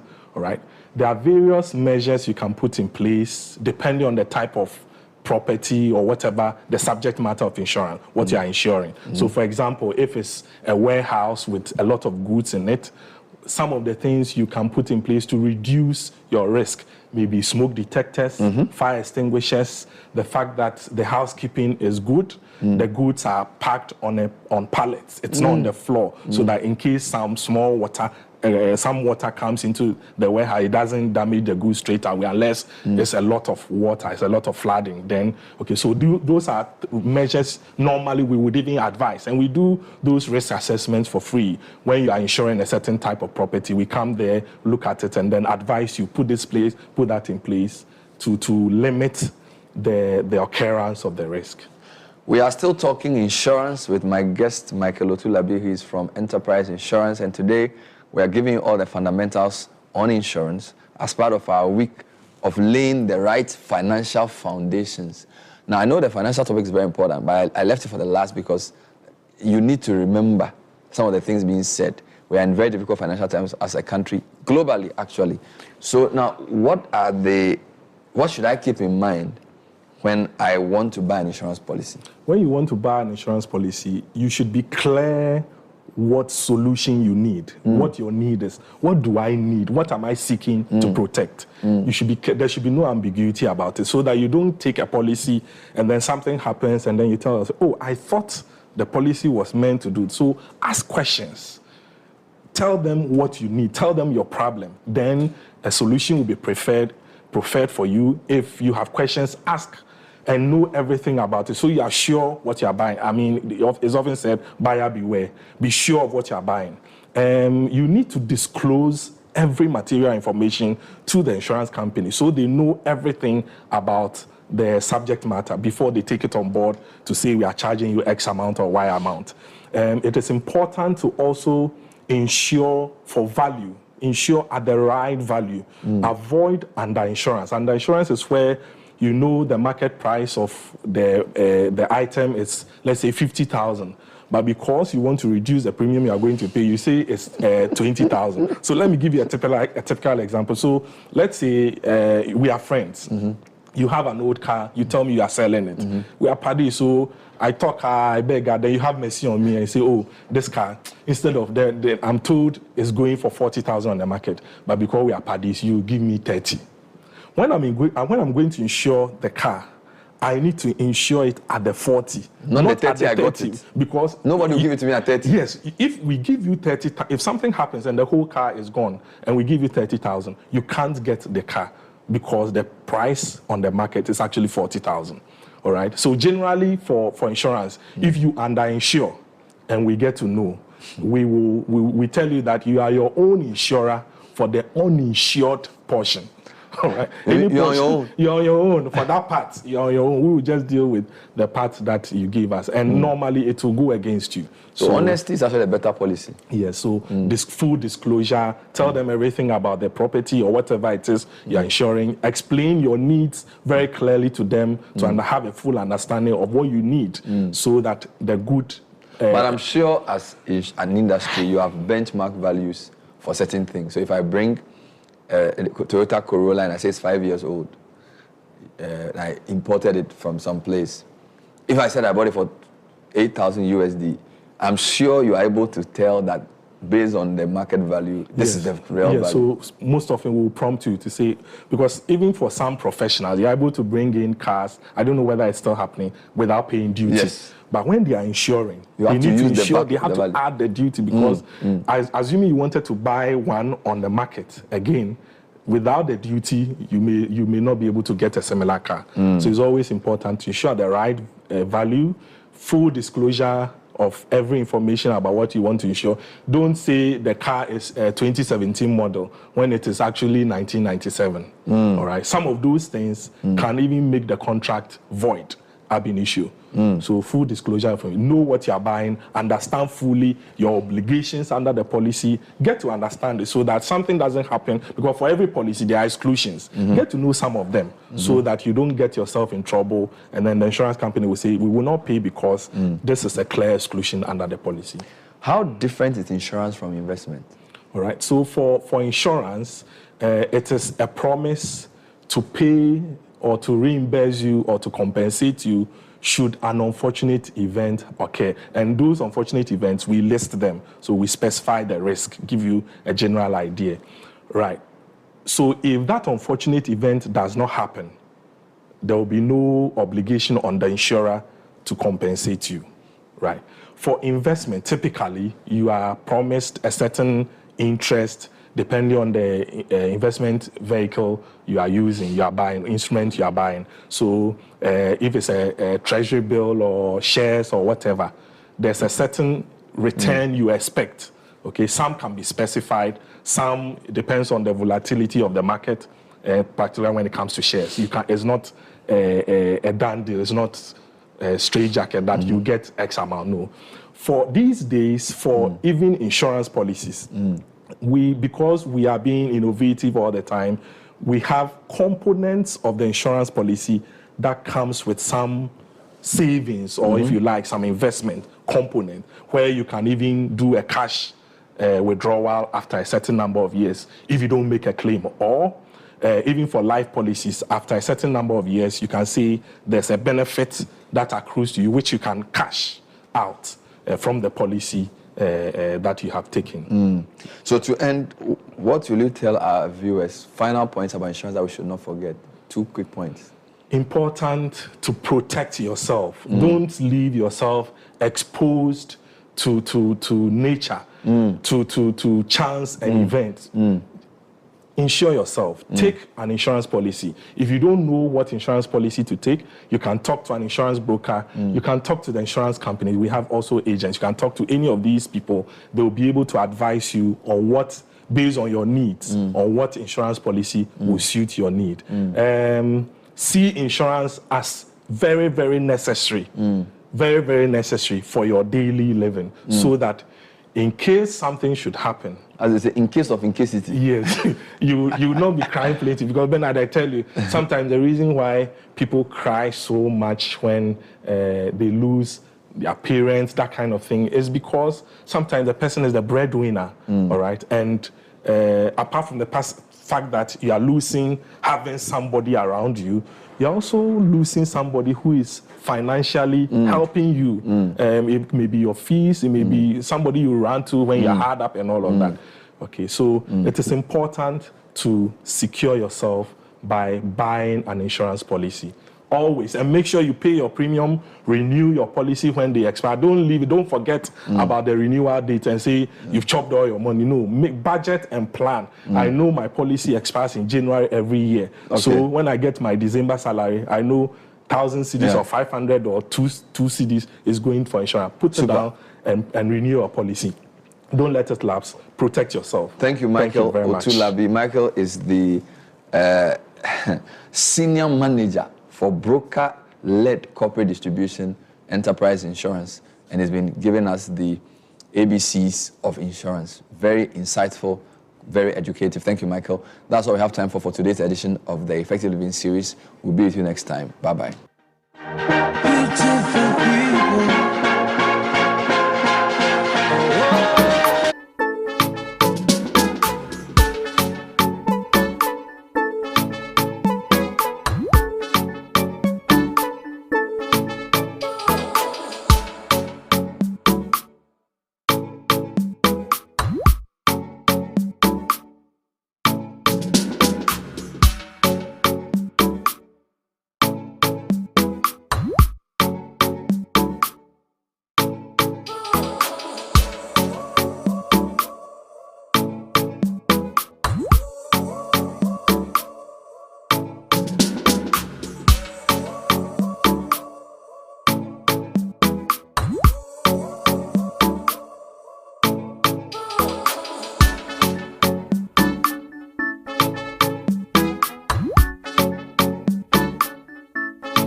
Quick couple of announcements. ECG is noticed with great concern the uncontrolled activity of bush burning, especially during the Harmattan season, which adversely impacts on the quality of power supply.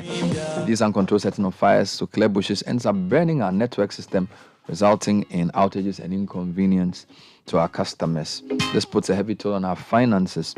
Please be informed that ECG reserves the right to seek legal redress against offenders whose activities destroy our installations. Go to ecg.com.gh for more information. ECG, help us serve you better.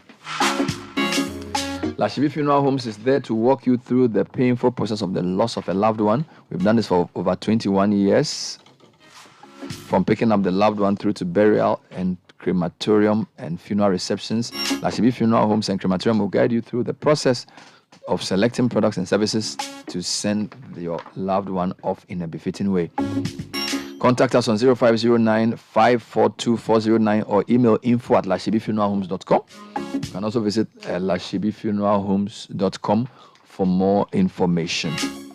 Lashibi Funeral Homes, dignity for the deceased, comfort for the bereaved. And the Heritage Christian College is at Amasaman behind the Olympic Stadium. We are affiliated to KNUST and accredited by GTech. Programs offered include BBA, accounting, marketing, human resource management, banking and finance, business information systems, and more. We also have Bachelor of Theology, Bachelor of Information Technology, as well as tutorials for professional programs like ICA, CIMG, and ICM. Register by calling 054-777-7731 or 0202-298-399. You can also dial *789 *300 to buy an online serial number and apply on our website. Heritage Christian College, offering world-class university education and training compassionate leaders. All right, we're back on the Citi Breakfast Show. Our time with Ghana AIDS Commissioner, resource person is Miss Edith Asari-Mensah. Mrs. Sorry, they wrote Miss. A public health nurse.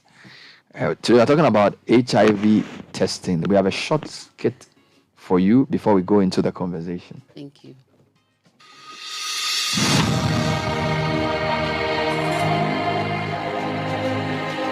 Have you tested for HIV? I have. I know many people shy away from taking an HIV test, mainly because they are afraid of the results. Certainly, knowing that you are HIV negative or positive is better than not knowing what your HIV status is. If your HIV test comes out positive, it means you should start treatment to keep you healthy. But if it is negative, then you can adapt practices to ensure that you remain negative. HIV testing is free and you can get a test done at a clinic, hospital, or any accredited health facility. And within the next 10 minutes, you will know your results. The provider will cancel you before and after the result is disclosed to you. You don't have to be afraid of someone else getting to know your HIV status. The healthcare provider is trained to be discreet. If you take the test, you find out that it is nothing to be afraid of. The important thing is Now you know what to do to protect your health and that of your loved ones. So go on and take the HIV test now and go along with your partner, a friend, or family member. That is the right thing to do. This message is brought to you by Ghana AIDS Commission.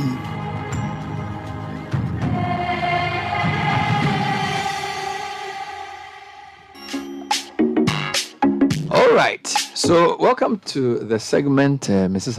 Asare-Mensah. Thank you very much, Bernard. How are you? I'm very well, thank you. It's good to have you. So who should take an HIV test? Thank you very much. You and I need to take an HIV test. Actually, everyone needs to take a test. More so, especially those who want to enter a relationship and those who are sexually active generally. There's a need to take, because you might not even know that you have the virus until you take the test. And it's a way of establishing whether you are infected or not. For now, HIV being looked at as a slim disease is no more. Why? Simply because we have the treatment available, which you take and be healthy and live longer. And of course, live a productive life. So how often should HIV tests be done? Good. Like I said, if you are sexually active and you don't even use condom, there's a need to also have the test. And ideally, if you can, twice in a year, depending on whether you engage in risky behaviors. Of course, getting into casual sexual relationship. So there's a need to know your status. And of course, those who engage in casual sexual relationship, we encourage them that they can even go for the PrEP, the pre-exposure prophylaxis, so that they can actually have sex without condom, because you might not even know whom you are interacting with. So if you're on the PrEP, which is the pre-exposure prophylaxis, at least it protects you whilst having the unprotected sex. But also there's a need to even couple it with the condom. It's very, very critical. So there's a need. And of course, some have sex and the condom might break.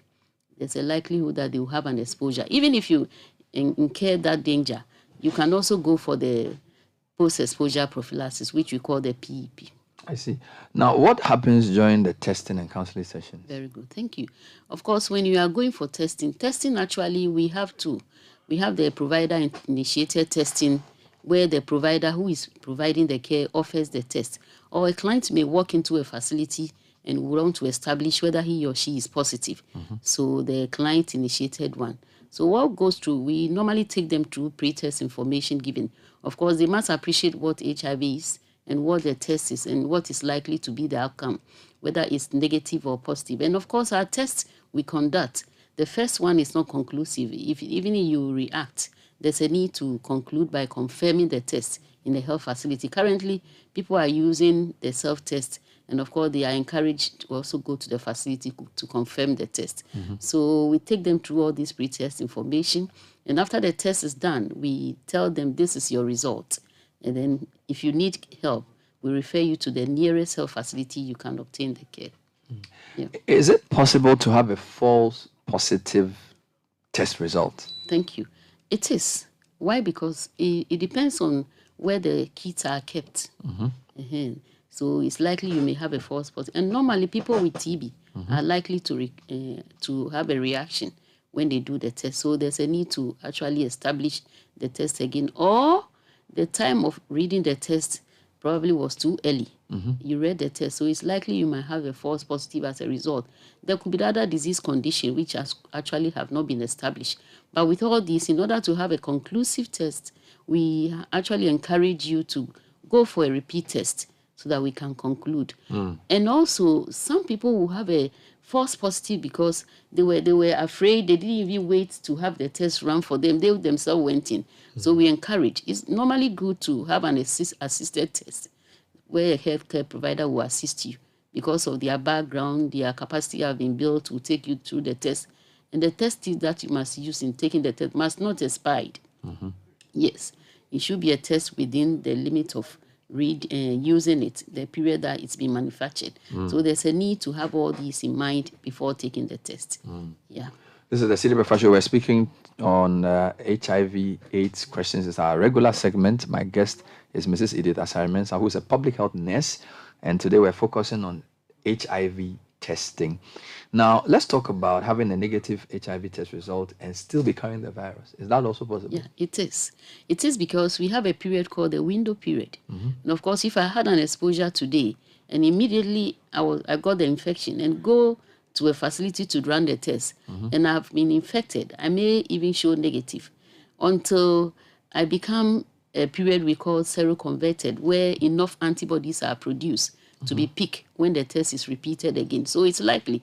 So within this period, we encourage you to use condom, stay with one sexual partner, and also go for the repeat test. Either you could do it between 2 to 6 weeks, where it is well established. And that test, we also tell them, is not conclusive. There's a need to confirm the test. So it's likely you may be carrying the virus. That's why people test today. They say, I'm negative, especially if they have been exposed. Then they smile all over.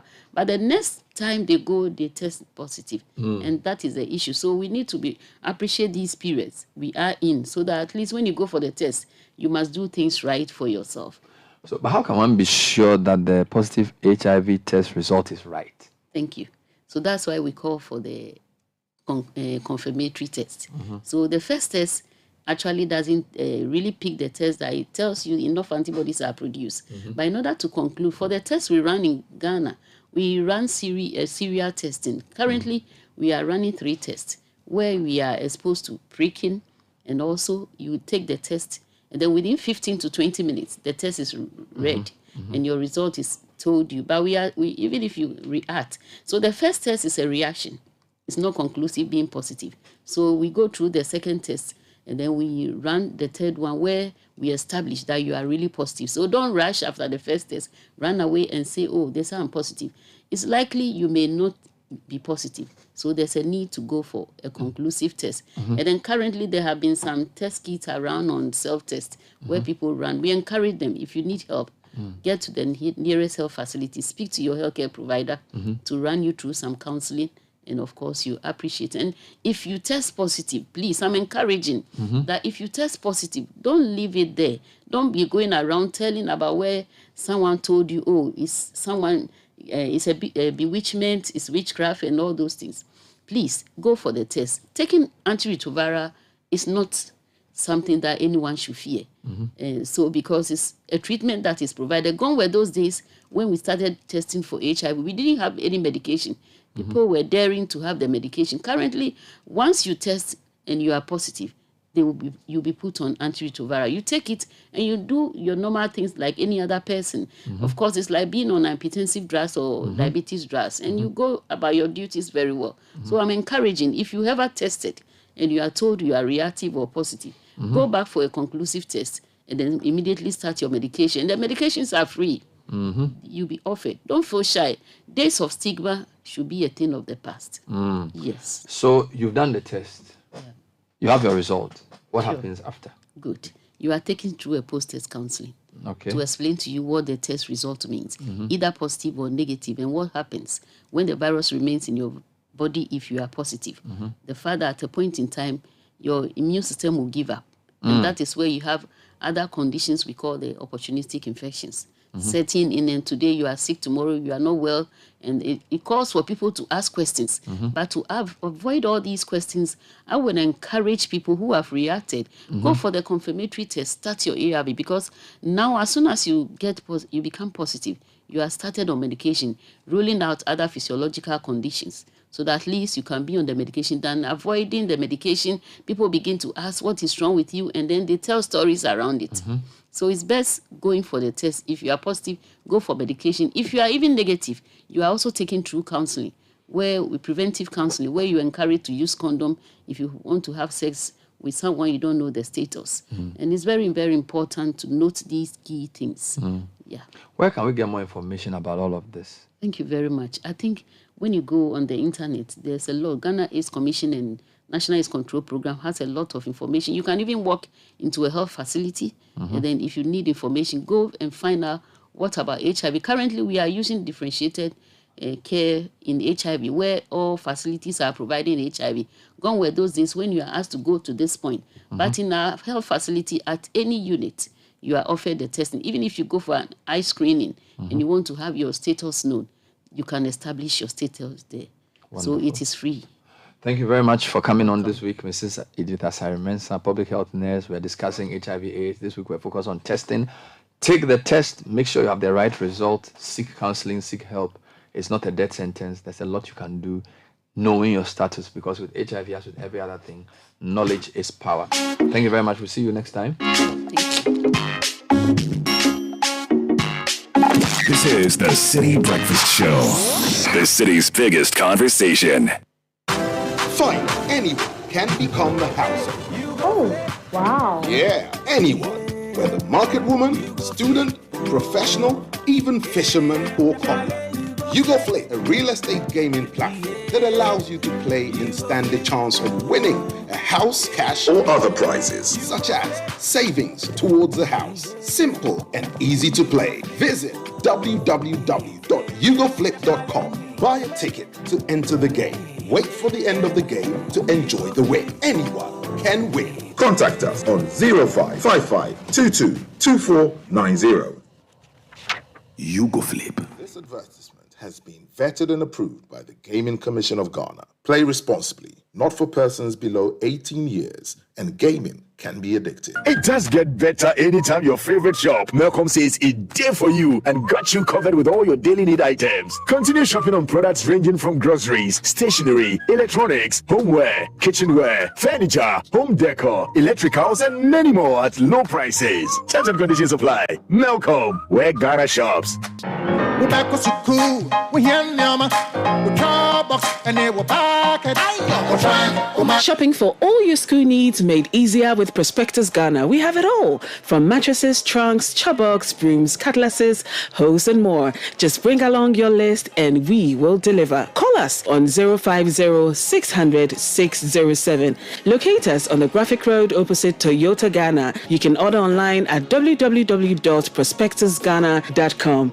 Prospectus Ghana, we are there for you. Prospectus Ghana, your one-stop shop for all your school items. We are there for you. Your one-stop shop for all school items. They say each man for himself. Fight your own fight. Boafuyenna. But when you choose Societe Generale SG Ghana, you need help, you need support, you need your trusted bank to help you push your business to the next level. Boafuyenna, we say, it is our privilege to offer you and your business the SG Ghana Boafu loan for micro, small, and medium-sized businesses. Get up to 600,000 Ghana cedis and 12 months to make comfortable payments. Let them say what they say. We say, Boafu Pepe Biaba. We say, no collateral, no problem. We say, call Societe Generale SG Ghana to experience real support as you grow your business. Call us on 0302-214-314 or visit a branch to find out more. As always, terms and conditions apply. Societe Generale Ghana, the future is you. 1xBet. Easy betting, easy winnings. 1xBet, the most reliable service to make deposits easily with high odds and numerous bonuses on the spot. Register now at 1xBet.com.gh. Use promo code BESTODDSGH to get 300% bonus up to 3,445 Ghana cedis on your first deposit. Easy to use, easy to have a chance to win. 1xBet, reliable bookmaker. Gambling can be addictive. Bet responsibly. Not for person under 18 years. This advertisement has been vetted and approved by the Gaming Commission. Man, I've just been busy these last few weeks. My company has asked me to attend this conference in Canada, scheduled for December of 2022. I submitted my application in March, but I've still not heard back from the immigration office. I don't know where to start. Time is ticking. If only there was someone to check in on my business visa status on my behalf. If you retain our services at Askia Immigration Consulting Services, we can follow up to ensure the status and quick delivery of your visa application. No matter how busy you are, you can count on Askia Immigration Consulting Services. Contact Askia Immigration Services on 0241 318890 or 0595 449054 to book appointments and to get assessment of documents. Askia Immigration Services on the 8th floor of the number 1 Airport Square building, Airport City. I'll take you there. Join the conversation on the Citi Breakfast Show on Facebook at facebook.com/Citi97.3, Twitter at twitter.com/Citi973, and Instagram at instagram.com/Citi973 with the hashtag CitiCBS.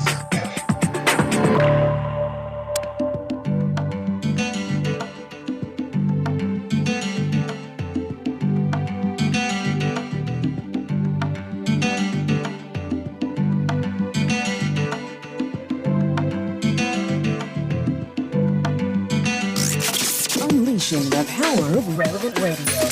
I really love to be alone without all the ache and pain and the April showers. But it ain't long before I long for you, like a ray of hope coming through the blue. When it all gets dark and then the whole thing falls apart, I guess it doesn't really matter about the rain.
Politics and local governance. I feel the Godfred situation with his house gives us a chance to develop a bigger conversation later on into how to make local governance work. And I feel for 2024 we must bring local government back into the conversation. 2023, you mean? Or for the elections? See what I'm saying is that let's make it, let's mainstream it. Okay. So that whoever presents, that is part of the reform, because we know that development cannot happen without that. But a lot of people are talking about the NDC, and I feel there are some a couple of messages. This one says, as much as I disagree with the harsh decision by Chairman General and so consider the reasons given as untenable, I want to appeal to the rank and file of the NDC members to remain calm whilst we look forward, and by we, Ms. Josadoboy, look forward to amicable resolution of this decision. Meanwhile, let's not lose sight of the bad governance of the MPP. Okay, Jones doing his usual politics. You see, the NDC, in presenting themselves as the next alternative, do not need all the blare upticks in the public, which makes them look bad. They need to present themselves as a party who take the views and perceptions of the public into considerations. For me, this reshuffling is a lesson to the president. He must learn from Meda Xylix Dwayne in London. Good morning. Asidu wants to make himself god of NDC. What that means is that he wants to be single-handedly picking anybody and whoever he likes as either an MP or a presidential candidate. Kekeli has a question. Is it not interesting for a party who always criticizes the government for lack of consultation to be here complaining to us about a lack of consultation in their own circles? I think the change was necessary. The past leadership of the minority looked dull when discussing issues on the economy. Kudos to the current leadership at Adabraka, and I believe this is becoming the feature of the they are calling headquarters at Adabraka. Stanley. Well, we are not far from there, so we know both. Adabraka. Yeah, and this one says Babamu from Tamale. I remember vividly when Sami Jeffrey described Haruna Idrisu as a naked leader. Interesting days ahead. I suspect a deliberate attempt by the current leadership of the NDC to weaken or thwart the political fortunes of Honorable Haruna. But unfortunately, in the part of Tamale South constituents, their plot will go nowhere. So I think the point is watch this space. Yes. For the MPP. Yeah, because as I understand it, the neck end of year is coming up. The president is expected to return later this evening, most likely. He's not back? Abroad. And you then announce it on Monday. And then there will be consultations and decisions regarding how to sharpen the attack of the NPP in Parliament. That's what we are picking up. It's more the defense. And there is a strong push for a younger blood to take up the role and face the NDC side. So you should not be surprised if announcements get made as to in the coming days. Yeah, elevations most likely, and then a new front line being assembled to deal with the NDC's new vigor. So Wonderful. we are picking very interesting. Thank you very much, Mr. Sky. Thank you, Godfrey. Coming up next, City News at 10, and then Branch in the City. Caleb Kuda is here with the news. Good morning. Good morning, Bernard. Coming up, National Democratic Congress, NDC, just